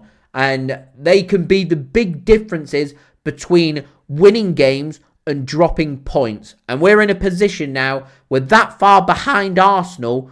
We've got to win our remaining 9 games in this Premier League season if we want to lift the Premier League trophy. We drop points today. If it finishes 1-1 at full time, we're going 9 points behind Arsenal. We have a game in hand to make it 6. We've still got to play Arsenal at some point in April. If we win that game, it goes to 3 points. We'll then need Arsenal to lose a game and Man City win our remaining games. And we'd also then need to better Arsenal's goal difference as well. Arsenal's goal difference is better than Manchester City's right now. And that, again, creates problems for Manchester City. So I would say we're very much on last legs. You know, we're in a position of no return. For me, it's as simple as win or bust today. March was always going to be the very important month where we've got to persevere and stick with it. We don't win today. For me, I think the Premier League title race is over. That's the situation we're realistically thinking about going into the second half. We've got to make things happen. MFC Dave, welcome. Thanks for tuning in. Millwall having a brilliant season. Obviously, a Millwall fan may well be playing Man City next season. And if West Ham end up staying up, you could see the return of the feisty derby between Millwall and West Ham. Jessica, we do need some creativity. Surely Rayan Cherki's coming on at some point early in the second half. I'd be chucking on at half time. I'd be taking one of Bernardo Silva or Omar Marmoush off. I'd probably take Bernardo Silva off. He's already on a yellow card. Obviously, Bernardo Silva is going to get utilised again the Champions League and also the League Cup final next week. So I think Bernardo Silva would be my change, and I'd get Rayan Cherki to try and help create things. And then if things aren't working, Marmoush comes off later in the second half and probably chuck on Jeremy Doku and see what he can do. But it is difficult because I actually don't think Man City played too bad in that first half. Other than, finding clear-cut opportunities, which were few and far between. I thought City did a lot of other stuff very well. We managed to limit West Ham to creating very little. We found the opening goal. It's exactly what we were looking for. We didn't find a way to build on it. And the first sign of us being put under pressure, we crack through their set piece. 5 corners for Man City in that first half. Not done a single thing with them. West Ham just 1 corner in that first half, and they grabbed a goal. West Ham, 1 goal, 1 shot on target, 31% possession, had 164 passes, less than 80% pass completion rate. They've done very little, just 1 corner, 1 goal, undoing all of Man City's hard work. Nearly 70% possession for Man City, 5 shots, just 1 on target, the goal that we scored from Bernardo Silva, 93% pass accuracy, just under 400 passes at 365. Yeah, it's just not going Manchester City's way because we're not at our creative best in finding ways to turn these passes into assists and finding shots on goal. 5 shots, just 1 on target. Not a good enough return. Just 5 shots for that dominance of nearly 70% possession. Not good enough. And City have got to find ways to sort this out going into the second half. So, for me, Rayan Cherki on for Bernardo Silva. And if it's not working by the hour mark, Doku comes on for Jeremy Doku comes on for Omar Marmoush, my half-time thoughts. So as I said, guys, do leave a thumbs up. We're aiming for 100 likes now, 22 likes away. Do subscribe and do go and check out today's video sponsor, which is brought to you by My Best 11 Pro, a fantasy football-like app, free to download. And if you go and check out their guaranteed pools and stuff, they've got some fantastic prizes that you can go and check out. Links and details there in the description. And a big thank you to My Best 11 Pro for sponsoring today's live stream. Remember, remember, their sponsors allow these live watch-alongs to happen, so I would appreciate anybody interacting with My Best 11 Pro. As I said, links and details there in the description. You can go and download using the QR code on screen. I've also got the link in the description, as well as we're now 21 likes away from 100 likes. So I'm just going to go and freshen up, grab myself another drink, ready for the second half. It does mean I've got some halftime entertainment brought to you by my partner channel, Mixed. Links and details, they are in the description. This is the slow, comfortable screw, which Mixed described as the worst cocktail. Sit back, relax, enjoy, and I'll see you ready for the second half. What's going on, guys? Mixed here, back again for another cocktail video. And today's cocktail, guys, is the slow, comfortable screw. And I will show you guys how to make this cocktail. So the first thing you want to do, guys, is get your tin shaker and put some ice, 5-6 ice cubes.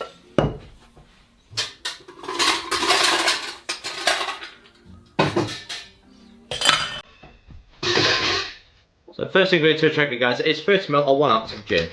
I'm using Tanqueray.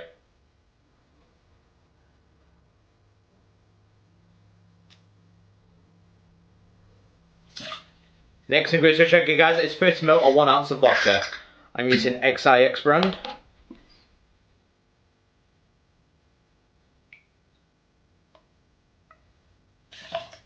Next, 30ml or 1 ounce of Southern Comfort.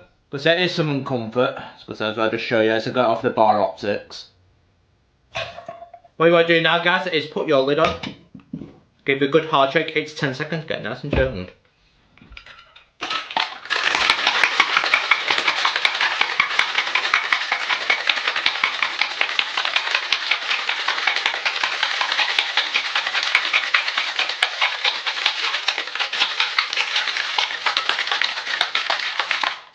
Get your highball glass, guys, and fill it up halfway with ice. So get it tin shaken out and straight into it.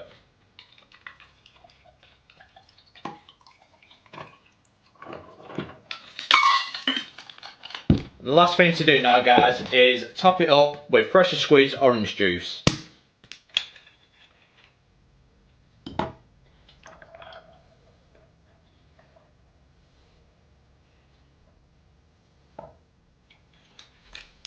So we'll just give it a little bit of a light stir just to mix it in. There we go. And there we go, guys, one slow comfortable screw. And there we go, guys, one slow comfortable screw. How does it taste?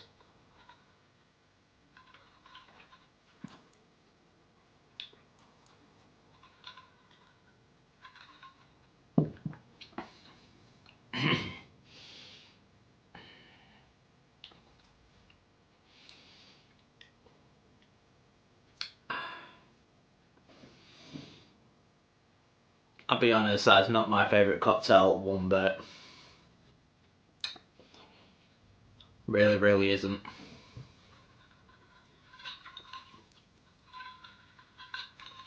Very tangy. Because I'm really trying to like it, but I don't.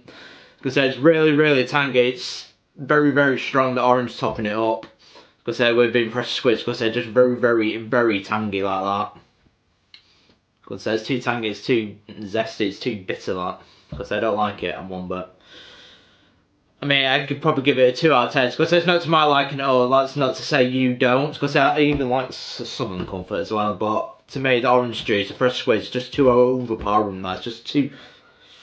Ugh.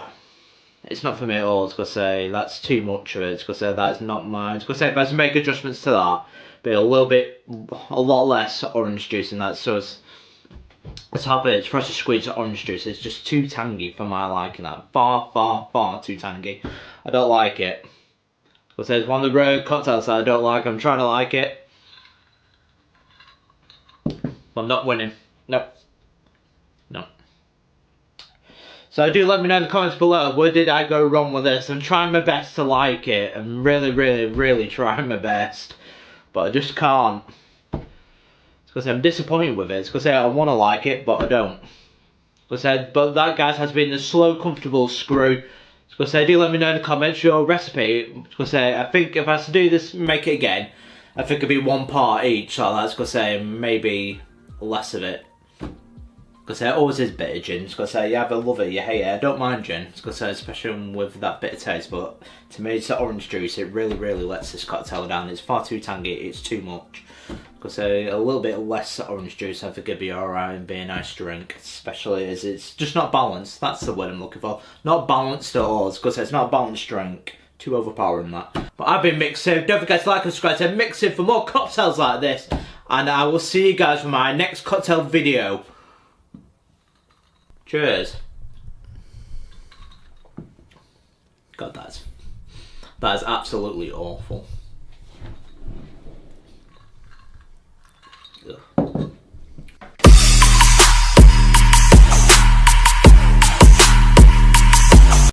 A big thank you to Mixid for providing today's halftime entertainment. Links and details there in the description. Do go and check him out. So, just waiting for the second half to get underway here at the London Stadium. A big second half. Remember, Pep Guardiola in the stands, suspended for 2 games, suspended for this game. Also suspended for Man City's FA Cup game against Liverpool in the quarter-finals after the international break. So it does mean that Pep Lijnders is in charge. So if you've seen him at any point in the first half with AirPods in or Pep Guardiola on the phone, that's who he's on the phone to, trying to ensure that Manchester City can try and pick up the win for today's game. Pep Guardiola, interesting to see what his thoughts are, actually, post-game. Just not allowed on the touchline is what is going on. So it's just a case of what's Pep Guardiola going to tell his assistants to do in the second half. In terms of the changes, I'd thought Man City would have a game plan, really. They'd just say, you know, if it's 1-1 still by the hour mark, you make these changes. I imagine Pep will probably be on the phone saying, I want these changes, this needs to happen, send these players to go and warm up. City will have a strategic game plan for situations like if Man City go behind, these changes need to happen. If this is still 1-1 by the 60th, 70th minute, these changes need to happen. If we're still drawing by the time it gets like the 80th minute, these changes need to happen. Or, you know, they'll have been working on this for the last couple of days since we lost to Real Madrid. I imagine the focus will have just gone straight onto the West Ham game. It's not ideal playing on a Wednesday and then playing on a Saturday, but it is what it is. You know, it's that time of year, business end of the year. You're playing every 3 to 4 days. You've got big games. Every game's a big game. You know, if it's not Premier League matches where it's must-win games, it's Champions League games where you've got to get results and you've got to get wins to stay in the competition, or it's cup finals, or you know, it's playing in the latter stages of the most prestigious domestic cup competition in the FA Cup. It's what decides who the elite are, who the champions are. And Manchester City could really do with getting that back into their heads and into their mentality, rather than this becoming a psychological issue of Manchester City just being a shadow, really, of their former selves. So this is, for me, as a bigger 45 minutes as Man City have got, because Man City's Premier League title bid is on the line for me. Premier League title race, we dropped points today. I think it's done and dusted. So this is a big second half.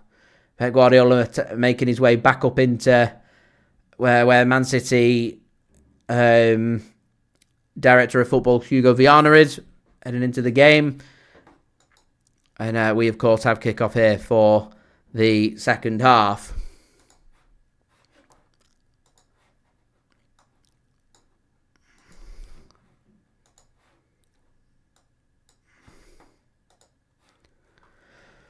Right, throwing them for Manchester City. No changes, I don't think, at half-time. So sooner rather than later, you think that Cherki's gonna get put on for Manchester City. John, welcome. Thanks for tuning in. Unhappy with the performance of Donnarumma on the corner. Adrian, I agree, should have done much better. It's disappointing. Sean as well, tallest man in the stadium. He's in goal. He's missed that ball. It's not good enough.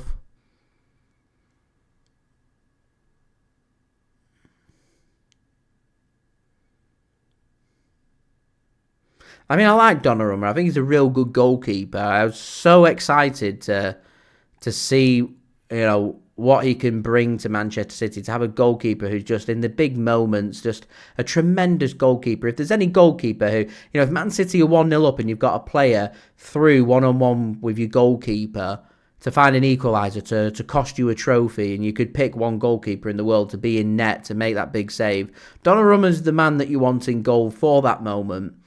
But there's been certain aspects this season where, you'd expect Donnarumma just to be doing better. His control on set pieces, for how physical the Premier League is, you've got to be on it with your set pieces. If a cross is coming into your box and you're going to come out and collect it, you've got to collect it. Arsenal have beaten Everton today because Jordan Pickford made his error, and he's a very experienced Premier League goalkeeper. So maybe I'm just being harsh on Donnarumma, but it's not a one-off.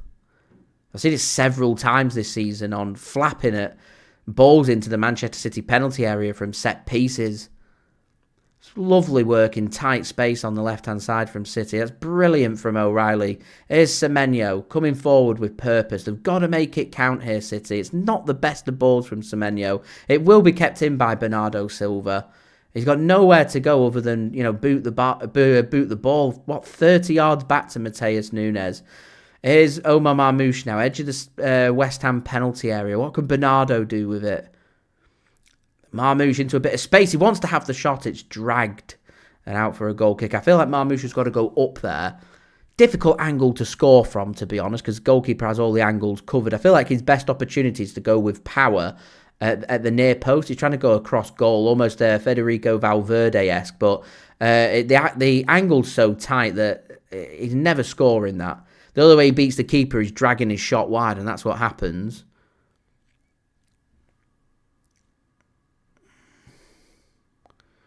Just got notifications on saying that was an excellent ball across, but I don't think Omar Marmoush was attempting a ball across the penalty area for someone to read. That was a shot for me every day of the week.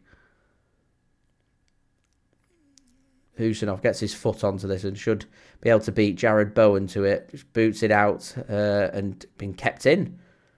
Linesman says Bowen disagrees, but referee says no throw-in. It's stayed in. Marmoush gives the ball to Matheus Nunes. His City then coming forward. That's not the best of passes, and West Ham will cut that one out.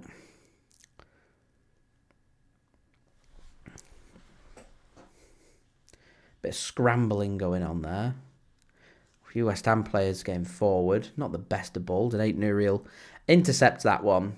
Clock does tick away here, though, for Man City into the 50th minute now.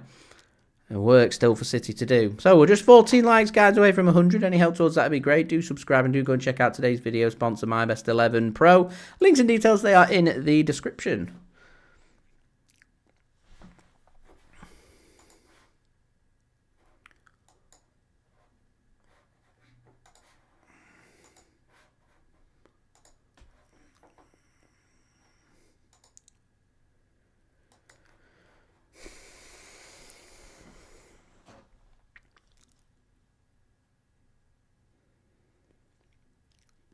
Todibo just works the ball out from the back. Wan-Bissaka runs into a bit of Semenyo trouble and his pass wayward and out for a throw into Man City.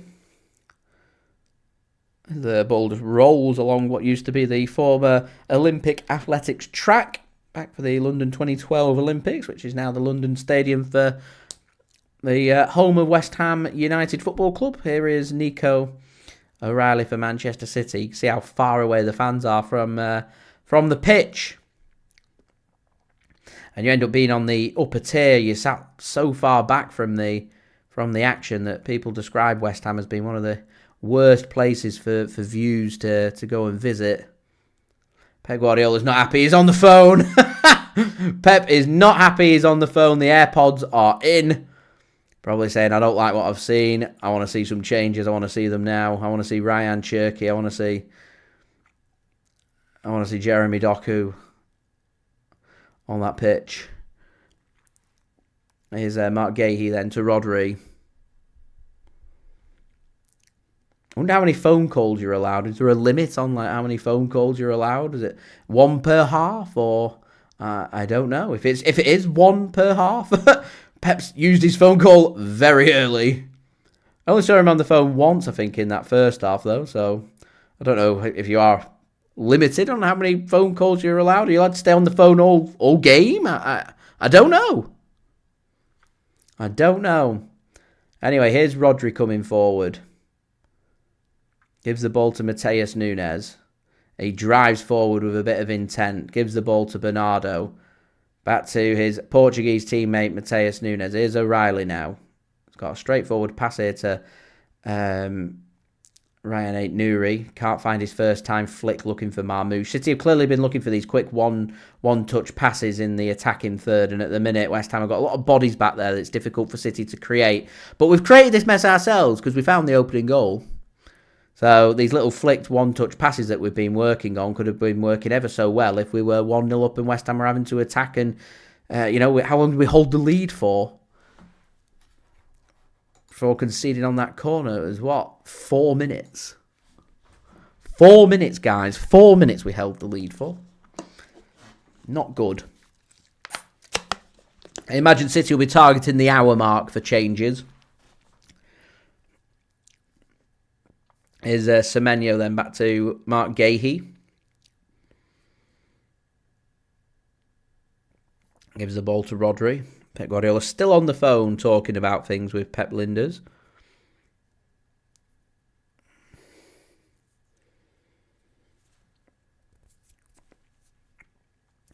Matheus Nunes all the way back out to Donnarumma.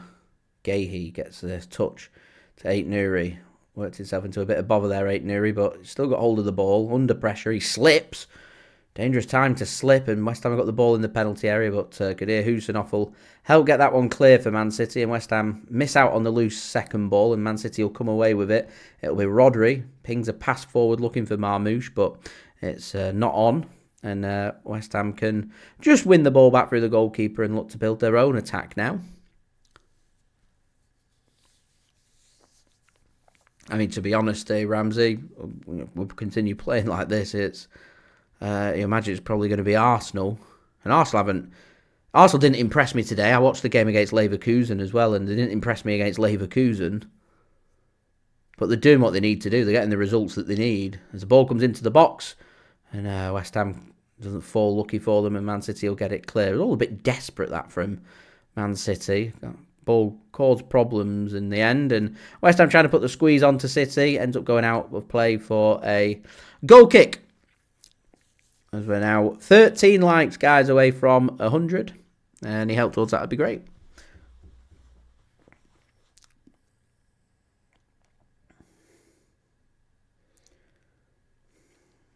West Ham again just putting pressure on. There's 5-man press coming in to meet Man City's defence, trying to force the error. West Ham, of course, battling relegation, so they could do with points. They'd really like a win. There's a shoulder-to-shoulder coming together, which West Ham aren't happy about, and it's gone out of play. It's going to stop the play, and it's going to be a free kick for Man City, which, for some reason, Man City have decided to take quickly. I think they're just looking to try and catch West Ham out, and it does seem to have worked, because Semenyo here on the edge of the penalty area drives. He's going to play a ball across, and it's going to just loop up into the hands of the goalkeeper. Good idea that from Semenyo, but Haaland was always half a yard behind, I think, where he needed to be. So he's just had to delay ever so slightly by a split second playing that ball across, and that's just allowed the defender to get back and make the interception. As play has stopped. DNS tuning in from Southern California. Lunch break, cheering on City. Love that. Enjoy your lunch break. Imagine it's very nice in California right now. Not sure what the stop in play was for there, but here we are. Man City have got the ball back. Here's Rodri. Nothing on, he'll go back to Guehi. I feel like Man City just missed the direct play of a through ball, don't they? Guehi's looking for a ball over the top. It's not very good. And looking for Marmoush. We're struggling so much for creativity. You've got one of the most creative players in the world sat on the bench. Not started the last game. He's nice and fresh. We're 55 minutes in, struggling to create. How long do you give it before Rayan Cherki goes onto the pitch? Surely offside here, and it is offside, and Man City will get the free kick. Surely can't be long before you get Cherki onto the pitch. Nunes then takes the free kick, gives the ball to Rodri in a short pass, and City will look to come forward once more. He's got options as he's running through the centre, both left and right. Gets past one tackle, gives the ball to Ait-Nouri on his left. Here's Semenyo now. So Semenyo's gone on the left wing at the minute. Marmoush dropping deeper behind Erling Haaland. We're lacking a right winger. Covered on the left, but not on the right. Ball gets chipped in looking for Bernardo Silva. He's got Matheus Nunes. Chips the ball in, headed clear by West Ham. At the second time of asking. Abdukodir Khusanov can't get his foot to it. West Ham, can they get it clear? They can. Good clearance as well, actually. It's a testing ball. Good touch. And an excellent interception there from Rodri on Jarrod Bowen. Stops that West Ham attack and could potentially lead to a Man City attack here. O'Reilly gives the ball to Semenyo on the left. Back to O'Reilly. Nothing working as of yet for City. As I said, just struggling a little bit with their creativity. Going with the two strikers and not having much to create with the two strikers. Guehi then to Semenyo. O'Reilly gives the ball to Rodri. Here's Erling Haaland having to drop deep to get a touch. Andy Mane agreed. Drop points today. I think title race is over. Can't afford to drop points today. Rodri. Another wayward pass from Rodri. Nico G needs to be on this pitch soon for me as well. Here's Ait-Nouri then for Man City. Bit of space on the left. Semenyo just getting in the way. Wanted the pass playing towards him. Doesn't get it. And City just go backwards again. Just trying to find that way through West Ham. West Ham City, it's all possession for City. All possession whilst doing absolutely nothing with it. And for me, it's easy. Very easy for West Ham to defend against. Man City then going to go to the bench. No surprise to see Cherki coming on in the 59th minute. No surprise at all. It should have started. O'Reilly just can't find his pass through to Erling Haaland. Again, just, what I'm going on about with in terms of service. You want Erling Haaland to score, then, he's got to have the ball threaded through to him. Marmoush nearly commits a foul. He's on a yellow card, as is Bernardo Silva. So I wonder if it might be one of the two that goes off here. He's now 11 likes away from 100.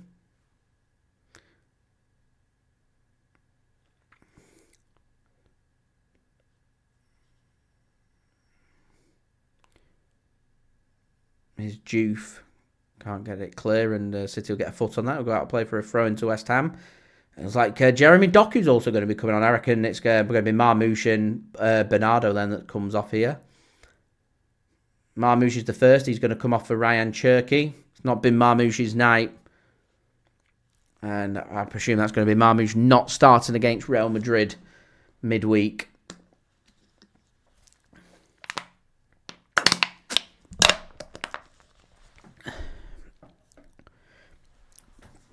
Doku's going to come on. I'm not too sure who he's come on for.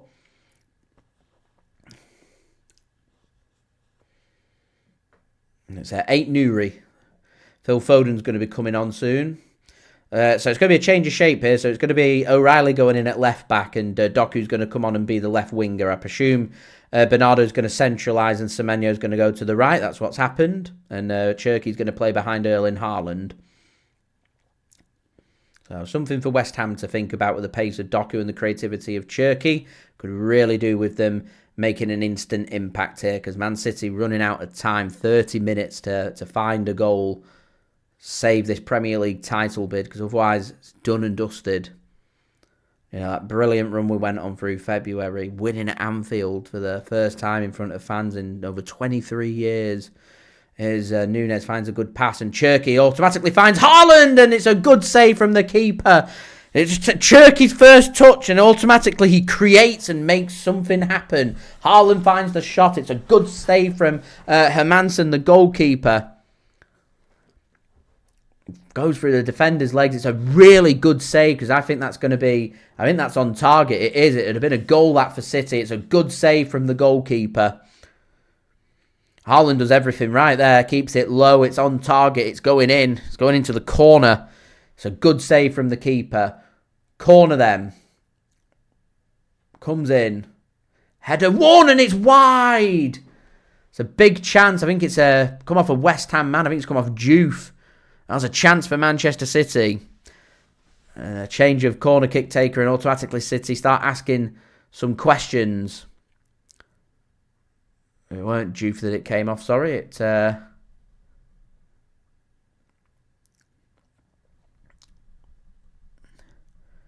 to be another corner for City. Into another good area. Headed clear by West Ham. O'Reilly goes to Cherki. He's got some options. Nunes is one of them.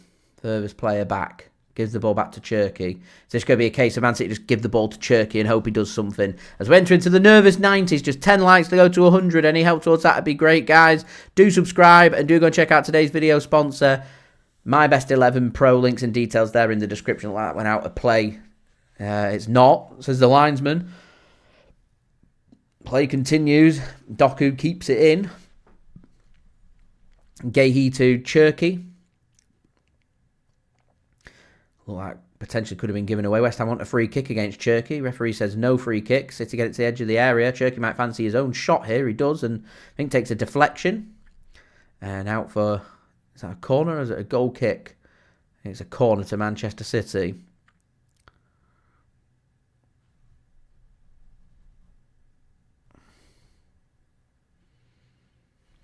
I don't really get why it's taken so long to introduce Cherki into the game, to be honest. Yeah, corner then for City. Bernardo to take again. What can he do?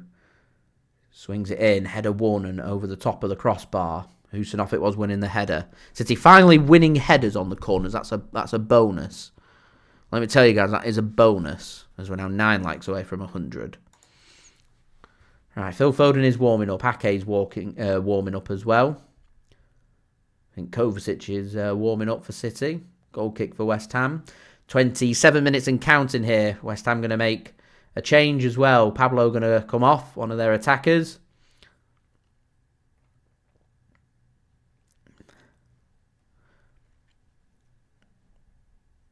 And it's going to be Magassa that comes on for West Ham. Here's Juve then. Sends it to Long. Looking for anyone. Can't find anyone. Just finds touch and it'll be a throw-in for Man City just inside their own half. Taken quickly. O'Reilly will just work this to Matheus Nunes inside the West Ham half now. On the right-hand side. Gives the ball to Rodri. Bernardo's dropped deep to receive. Cherki into a central position. Receives the ball. He's got Doku on his left. O'Reilly on his left. Goes with O'Reilly. Here's Doku now. It'll be a busy night for Aaron Wan-Bissaka, you'd think, dealing with Doku.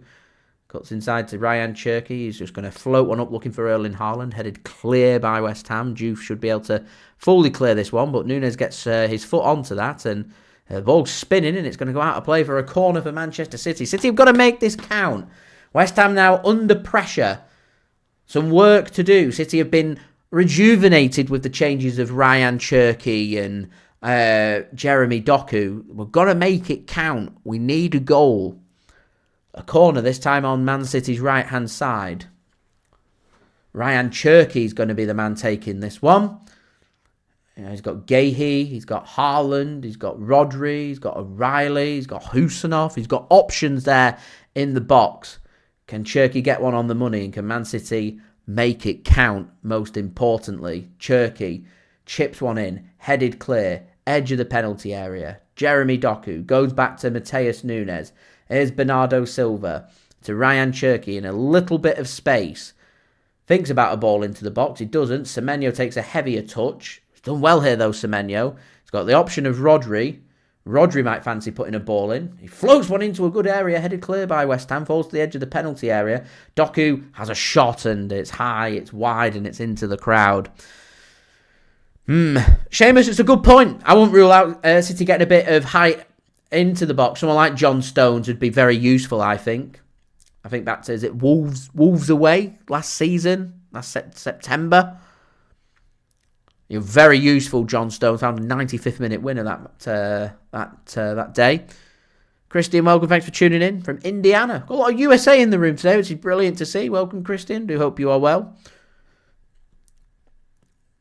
Takes a bit of pressure off West Ham, that Shot from Jeremy Doku. West Ham just give the ball away. A long ball sent forward and City win the header and City can come forward again. It's difficult for West Ham. You can't get a touch on the ball. You're struggling for the possession. Doku being pressed, finds his pass eventually, and City are forced backwards. West Ham trying to put the squeeze onto City, but one pass from Guehi to Matheus Nunes, and all of a sudden, Man City taking the pressure off themselves. Here is Rodri. Man City have had 11 shots now, 2 on target, going close with Haaland with a through ball from Cherki when he just came on. Ian, welcome. I hope you have a fantastic day. 7:25 a.m. in Australia. Australia in the room. South Africa in the room. UK in the room. America in the room. Nunes! It's a good save. Nunes is asking for a penalty, I think. You can't believe it.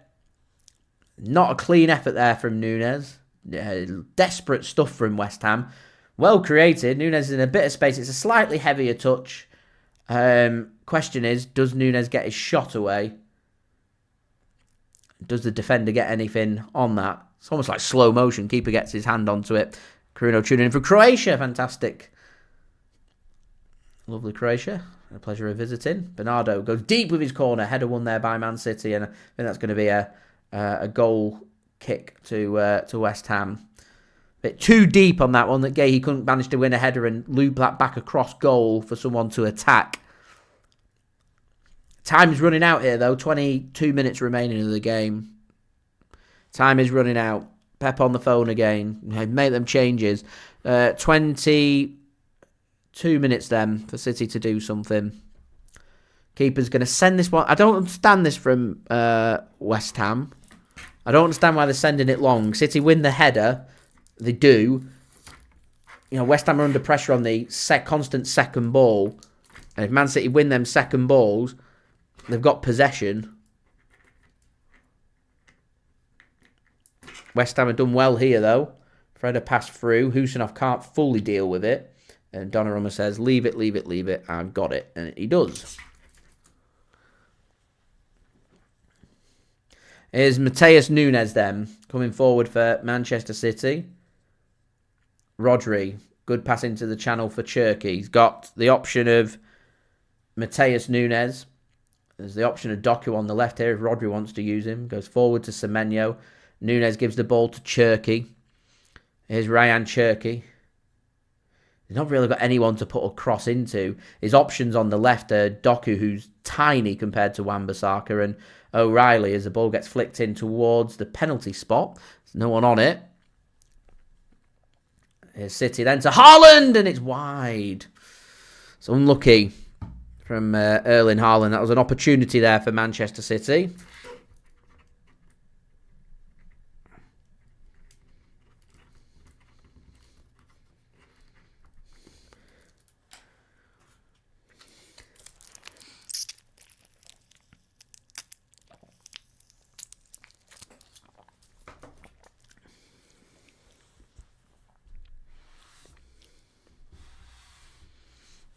Was an opportunity. City haven't capitalised on that.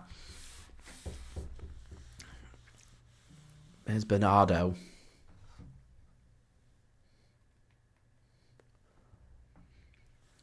Gives the ball to Bernardo now.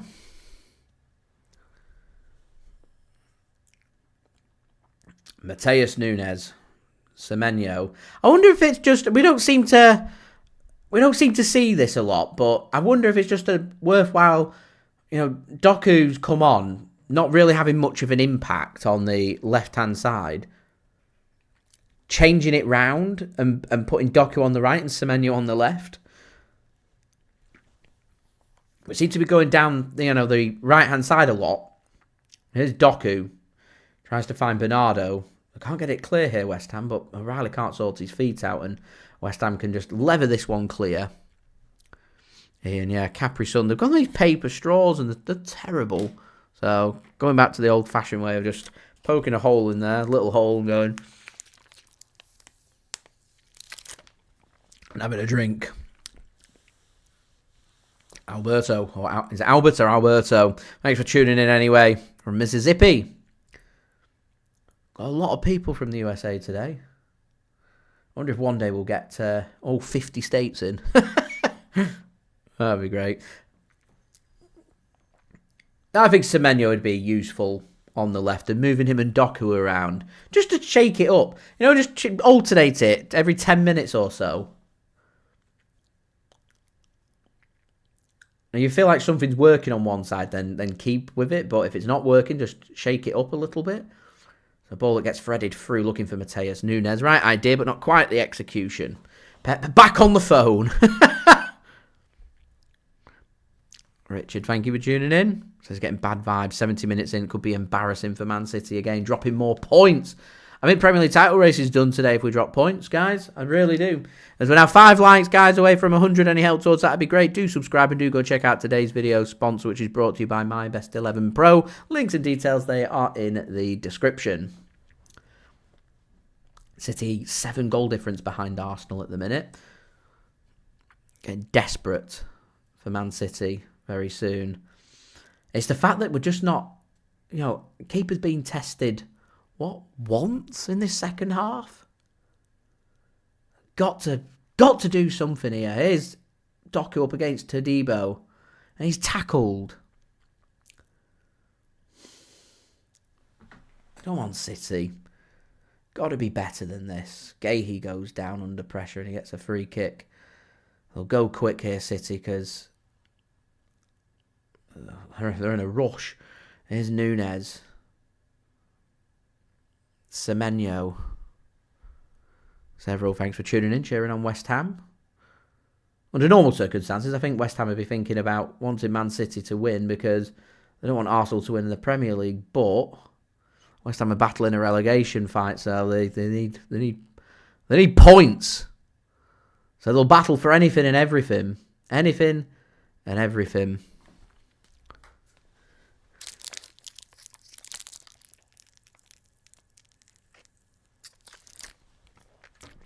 Well, we already are relying on that, aren't we? And Arsenal dropping points. It's for the games that they've got left, I just don't see it happening. I just do not see it happening, guys. Right, so I think it's Adama Traore that's going to be coming on, looking for a bit of pace in attack. Not really hit it off at West Ham so far, so we'll be thinking maybe this is my moment, as Man City are going to prepare a couple of changes as well. It's going to be Phil Foden and Tijjani Reijnders coming on for fresh legs in midfield. I wonder if Rodri might be one of these coming off. So Adama's going to come off. It's Castellanos that comes off, and Adama Traore comes on. For West Ham in there, I think it's their second change, and for Manchester City, it's going to be a couple of changes. Foden and Tijjani Reijnders. I think Foden's coming on for Antoine Semenyo.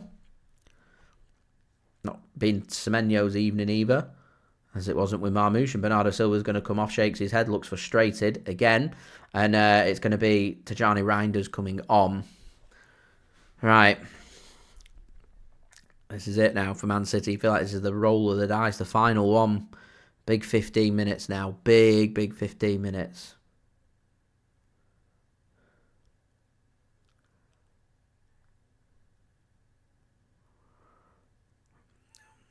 West Ham, they're in a position where, they'll be excited. Rodri wins that header, tells Guehi, leave it, I've got it. Good flick on. Abdukodir Khusanov up against Adama Traore, wins the battle there. Abdukodir Khusanov.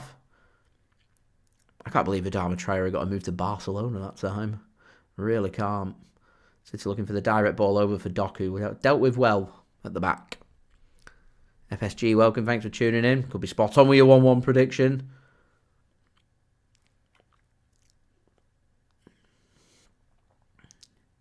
Cross coming in that City need to deal with. Guehi gets a foot onto it. Not fully cleared. O'Reilly gets his foot onto it. Guehi will find a teeny weeny bit of space. Wan-Bissaka makes a really good challenge and just passes it straight to O'Reilly. Getting a bit scrappy. City get it clear.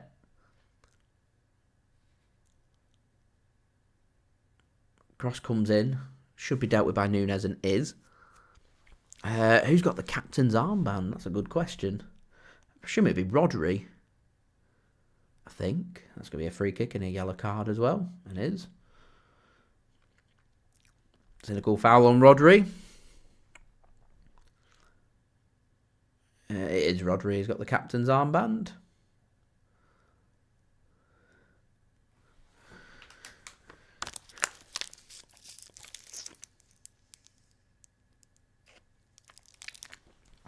So it's second half substitute Magassa into the book for that challenge on Rodri. City got 14 minutes here.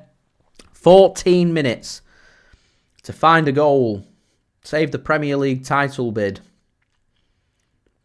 Why do you fancy? It's all just coming crushing down. This could be one of these disastrous couple of weeks where Premier League title race is over.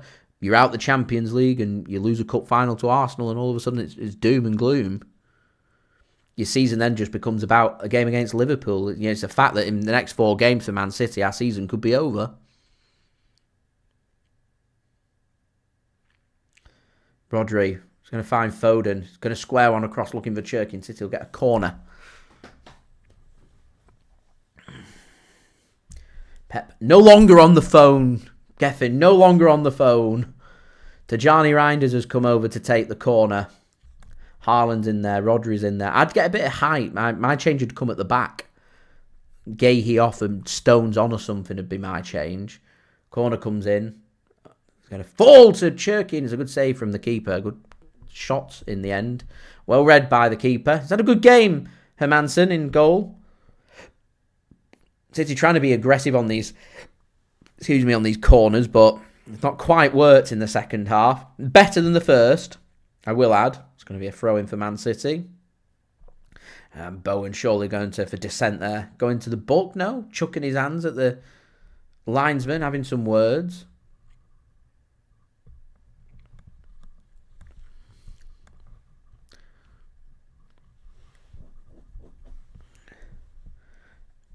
West Ham, though, this will be a big, big point for them. It sends them out the relegation zone right now. Here's Rodri.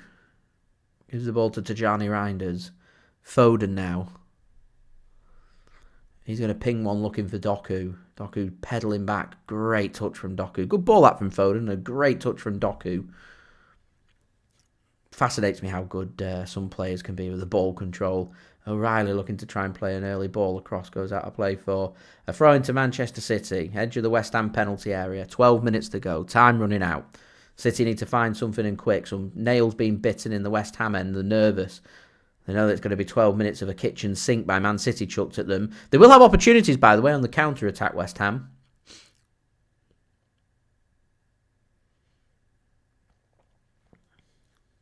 In fact, the longer they can hold on to this, the more City are just going to push forward. Opens the threat of the counter-attacks if you can get the balls right. Here's Matheus Nunes. Paul pinged right up. He's done well to get that under control second time of asking Nunes. He's getting pushed in the back. Plays his pass back. No free kick, referee says. I think Nunes wanted one, but referee says no free kick. In the end, he can play his pass back and City keep hold of possession. Here's Rayan Cherki then. Guess his pass to Nunes. Back to Cherki. Under pressure from Adama. He's got nowhere to go. Doku's got some space on the left. Cherki might fancy that. He doesn't. He's going to ping one in looking for Haaland. And there's too much on it and out of play for a goal kick. And West Ham can kill away a few more seconds into the final 10.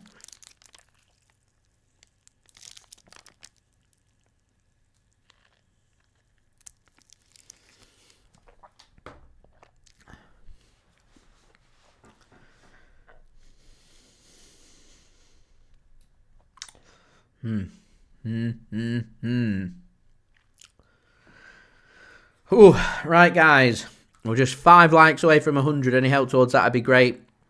Do subscribe and do go and check out today's video sponsor, My Best 11 Pro. Links and details there in the description. Right, throw in for West Ham, just inside their own half. West Ham looking to try and just push some players forward. Pep Guardiola. He looks frustrated up in the stands. City just not managed to make a leeway into this game. And how frustrating when Bernardo's found that opening goal. You've got exactly what you're looking for, scoring the opening goal. And then 4 minutes of pressure from West Ham. They cracked Man City. How disappointing. Simple corner and header. And your hard work for the whole season just undone with that. And a flap from Donnarumma. Very frustrating. But City have been nowhere near their creative best here. Put attacking players on, but not found any ways to get these attacking players too involved in the game. O'Reilly trying to nod one back in towards the penalty area. Volleyed clear by West Ham. Where's the space? Nunes is going to get dispossessed. Don't commit the foul. Foden trying to get Juve under pressure. Does well. West Ham get it clear. Will be intercepted though by City. Rodri and Reijnders combine well. Can Reijnders find the pass? Takes it wide to Doku. Up against Wan-Bissaka. Take the man on, Jeremy. Just take him on. You're quicker than him. Doku gets a corner for Man City. We've got to make these set pieces count. At some point, we've got to make these set pieces count. I've lost count of how many corners that is for Man City now. I've lost count. 12 corners. 12. West Ham have had 1 and scored from it. We've had 12. And I don't recall us, from a cross and header, actually testing the keeper. Reijnders headed clear by West Ham and cleared further by Adama. Cherki's under pressure. Can find his pass back to Reijnders. Reijnders drives forward. Does well. Finds his pass to Doku. Doku gets it onto his right foot and he's brought down. Free kick Man City. Ake's definitely on the bench. I'm not sure if Stones is on the bench. John Stone's not on the bench, probably injured. Ruben Dias is on the bench, and Nathan Ake and Nico G. All players that airily offer something for Man City. Reijnders then stood over this free kick. It looks like City are going near post again.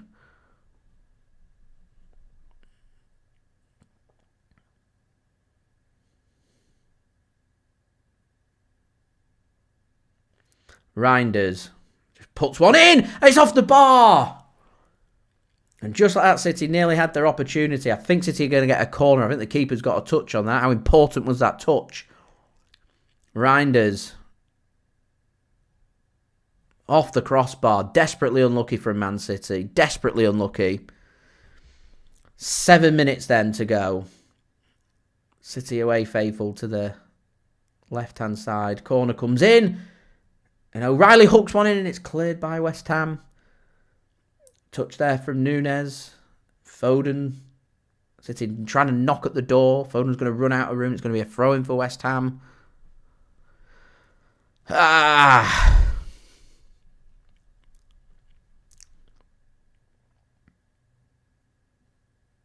it's difficult when you're facing teams who are down there in the relegation zone. It's difficult. Yeah, keeper gets fingertips onto it and goes onto the crossbar. I don't think the fingertips would have made much of a difference. I think it was always hitting the bar, that one from Reijnders. It was always just slightly too high to go in. Any lower, though, and the keeper, he makes the save. He already gets fingertips on it when it's going to the crossbar. So, it's difficult. Nonetheless, an opportunity. And Man City don't score from it. Ball's ping-ponging around. Here's O'Reilly. City wants some space. Find Tijjani Reijnders. Here's Doku. He's got an overlap coming in from Nico O'Reilly. He goes looking for Haaland and Mavropanos, goal scorer for West Ham. Gets the clearance. Throw in for Man City. 2 lights, guys, away from 100. Any help towards that would be great. Throw in then, taken short. Here's Cherki to O'Reilly. It's ping-ponging and West Ham, I think they're going to get a free kick here. They are. City can't believe it. West Ham chance here just to kill away a few more minutes.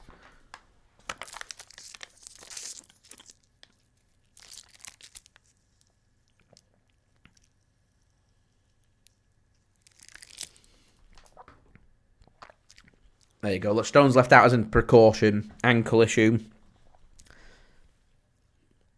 He always has issues, John Stones. He can't keep himself fit. He won't be a Man City player past the summer. Long ball sent forward from West Ham then. Ball ping-pongs twice, and in the end, Rodri can chest it back to Donnarumma. Under pressure from Adama. Here's Rodri then. Finds Nunes. City sprinting forward. Nunes is fouled. Referee says, advantage Man City. Here's Rodri. Got Reijnders in a bit of space. He pushes forward. O'Reilly threads one through to Cherki. Can he get it right? No. Good defending again from West Ham. And it's sent forward. Time is running out. 4 minutes, guys. 4 minutes. As we're on 99 likes, just one away from 100. Who wants to be the 100th like of today's live stream? Foden can't get his foot onto it. Cleared by West Ham. Headed back towards the danger by Abdukodir Khusanov. Here's Nunes. He turns. He will get a free kick for Man City. West Ham here just looking to try and waste a bit of time. Savinho, has got some problems as well, so left out too. As we do it, 100 likes. So fantastic. Thank you, everybody. Much appreciated. The Biblical, thanks for tuning in. There's our 100 likes. All we're missing now is we need a Man City goal, and there we go. I don't know why we're so poor, Adrian, on corners. We are, though. Here's Rayan Cherki. He passes to Phil Foden. Drop of the shoulder from Phil. Oh, and he comes forward, and it's a good tackle from West Ham. That's Phil Foden at his very best there, driving forward. West Ham have got the ball there in a good position. Cherki's tracking back on Jarrod Bowen. He's going to have to turn here, Bowen. And Cherki makes the tackle. Bowen just ran into traffic there. I'm surprised he didn't just turn backwards and play the pass. Surely Bowen there's got to play a pass and try and keep some possession. West Ham look very tired now. They're just dropping deeper and deeper.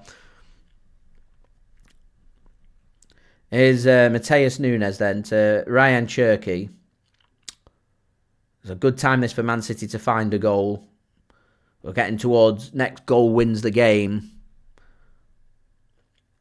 Doku up against Wan-Bissaka. Past Wan-Bissaka. Squared across, and it just doesn't fall nice for Manchester City. It causes the problems. Haaland's taking a hit in the private parts. It just wouldn't fall right there for Manchester City. Foden just couldn't get on the end of it. Haaland can, and another wave's coming forward. Haaland feeling a lot of pain in his groin area. A lot of pain. He's been told, run it off. Run it off. Foden. Overlaps coming. Nunes. Squares one across. Header one. City just can't get the foot onto it, and cleared again. This is frustrating. Guehi. I thought Guehi was on the pitch. Bowen throwing a tantrum. He wanted to throw in there. He doesn't get it. Again, shouts at the linesman. I'm surprised Bowen's not gone into the book for dissent yet. I really am. Amount of times he shouted at the official. Cherki drives forward. He gets a free kick for Man City. Yellow cards out. Fernandes into the book. Echeverry got a goal today. There you go. Could do with Claudio Echeverry here, really, to score us a goal.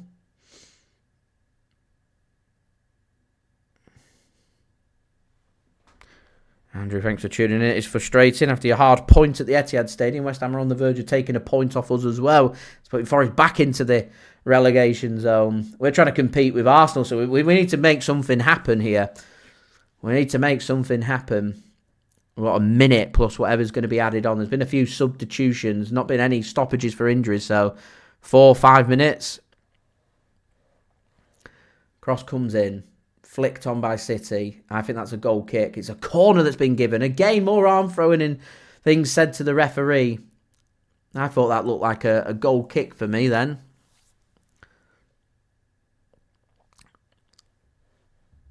Reijnders to take. Aye, Billy Bob. Correct. I'm saying it all stream. That's what City, the stakes are. We've got to make it happen. Reijnders with another corner for Man City. Rodri wins the header. Flicked, and it's straight into the hands of the goalkeeper. We had a bit of luck in the first half with Bernardo's goal. Just not made it work here in the second half. And needing a bit of luck. Just falls to O'Reilly, and he just can't get a good flick on. And not the best of balls forward from West Ham. And City should be able to cut this one off, and will. And it'll go back to the keeper, and West Ham will drop deep. Into added time then. Just 4 minutes. It's next goal wins then. Man City need a goal.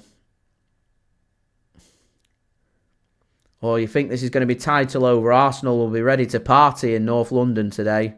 Here's Cherki driving forward for Man City. He's really got nowhere to go. He'll do well to get a ball across. He does get one across though. Rodri to Guehi. Doku asks for it. He gets it. He's going to flick a ball in. Headed clear. Khusanov gets onto it. Here's Nunes. Another chance for the ball to come in. O'Reilly gets a foot onto it. Haaland has a shot. Well blocked. Falls to Doku. And the play's going to stop. Man City can't believe it. Head injury. They can't believe it. They're in a great position. Rodri's furious.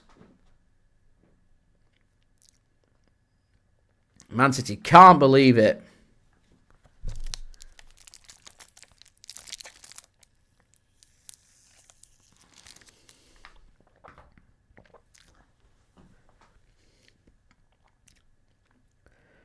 Obviously, it's going to kill a lot of time, this, with his head injury. West Ham will take the time. They'll do a concussion test and everything. Man City will want the ball. It's going to allow West Ham to get a defensive shape back when they felt like they was in a good position for some kind of ball to come across.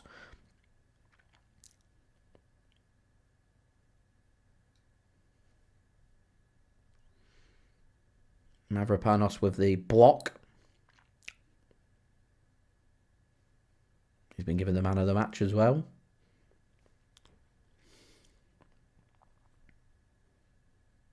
It's his concussion test. Kills off a couple of minutes, this. He's got very red in the face. It does look like it's absolutely smacked him in the face, yeah. Very powerful shot from Haaland, and it's hurt Mavropanos. A good block. You can see why the referee stopped the play. He's got to stop the play. Frustrating for City, but I think the right call's been made. It does mean, though, that we will have an extra 2 minutes added on here. A right stinger in the face. A proper stinger in the face. He's red all over. It's absolutely smacked him in the face. I don't know if that will go in from Haaland's strike.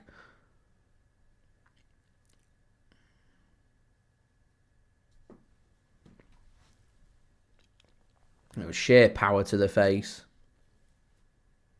4 minutes added time in total. We're into the 93rd minute. Mavropanos has now gone off. He's going to have to stay off for, I think, 30 seconds. So West Ham for the time being down to 10 men, and Man City will get the ball back on the edge of the West Ham penalty area. As I said, West Ham can thingy this, get the defensive shape back in, but they are down to 10 men. West Ham are going to make a change instead. They're going to chuck a sub on, but referee said you're not going to make the sub. Ball gets pinged and it's so bad. Easy peasy for the goalkeeper who lobs the ball forward. And City can't get on the end of it. And West Ham could be one-on-one. They could be one-on-one. It's good defending from Rodri to keep Bowen. Ball gets pulled across. It's not a very good pass. And there's no one in Man City to get it. And there's the offside flag up against Adama. So Man City will get an extra 2 minutes or so, you would think, here. We're into the 94th minute. Here's Tijjani Reijnders coming forward now for Jeremy Doku. He comes forward. Good sliding challenge comes in. It will fall nicely this for Doku. Gets it to O'Reilly. Can O'Reilly get it right? Yeah, it's a corner. Another corner for Man City. And West Ham can make the change. So I would say that this would be the last chance. But I think there's going to be another 2 minutes or so, yeah? Another 2 minutes. A good time this for Man City to find a last gasp winner. Corner then for Man City. More defending for West Ham to do. Corner comes in. Flicked around. Squeezed in. And over the crossbar from Guehi. And Pep can't believe it.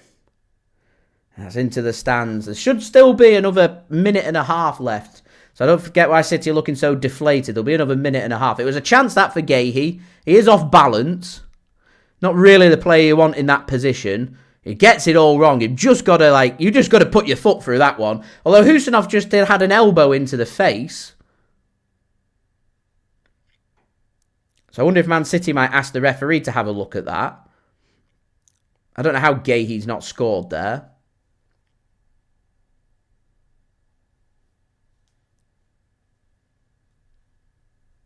Jarrod Bowen's going to be the player that goes off. More time wasted.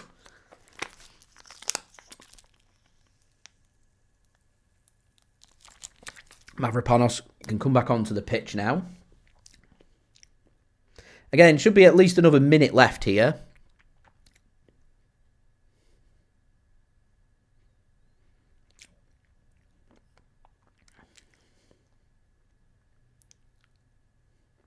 So, goal kick. Obviously deemed it not a penalty. Sent forward. Into the referee's discretion. As I said, should be about a minute or so to left to play. There's been a lot of time wasted here in added time. Good ball sent forward from West Ham. Dealt with in the end by Man City. And they'll get themselves a throw-in, which O'Reilly's going to have to take very quickly. Man City have got to get it forward. Referee waves a play on will be a free kick for Man City. And one last chance maybe to launch this one forward. Referee, I think, is going to allow Man City to launch this one forward. Here's Cherki. Turns his man into the West Ham half. Last chance then for Man City, this. Cleared by West Ham. Only as far as Rodri. Ball's got to go into the box. Here's Nunes. He's got Foden in space. He does play Foden in.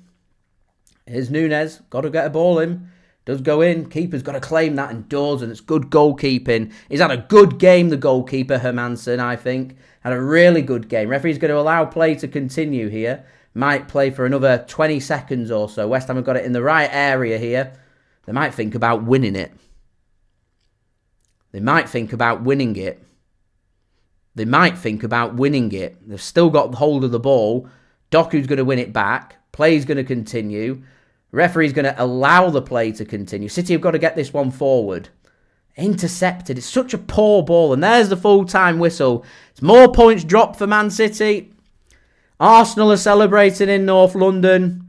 Pep Guardiola left frustrated. Manchester City left frustrated. It's a battering midweek against Real Madrid. It's more drop points. 2 consecutive games of dropping points against teams fighting relegation where Man City have come unstuck. And the gap at the top of the Premier League now, 9 points. Obviously, City have still got to play Arsenal. We've still got to... we've still got to play our game in hand against Crystal Palace at home.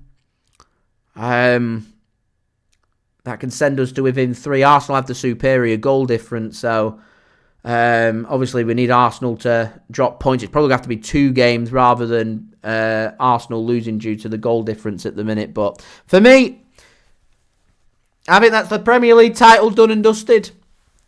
Obviously, look like we're going to go out of the Champions League on Tuesday night as well.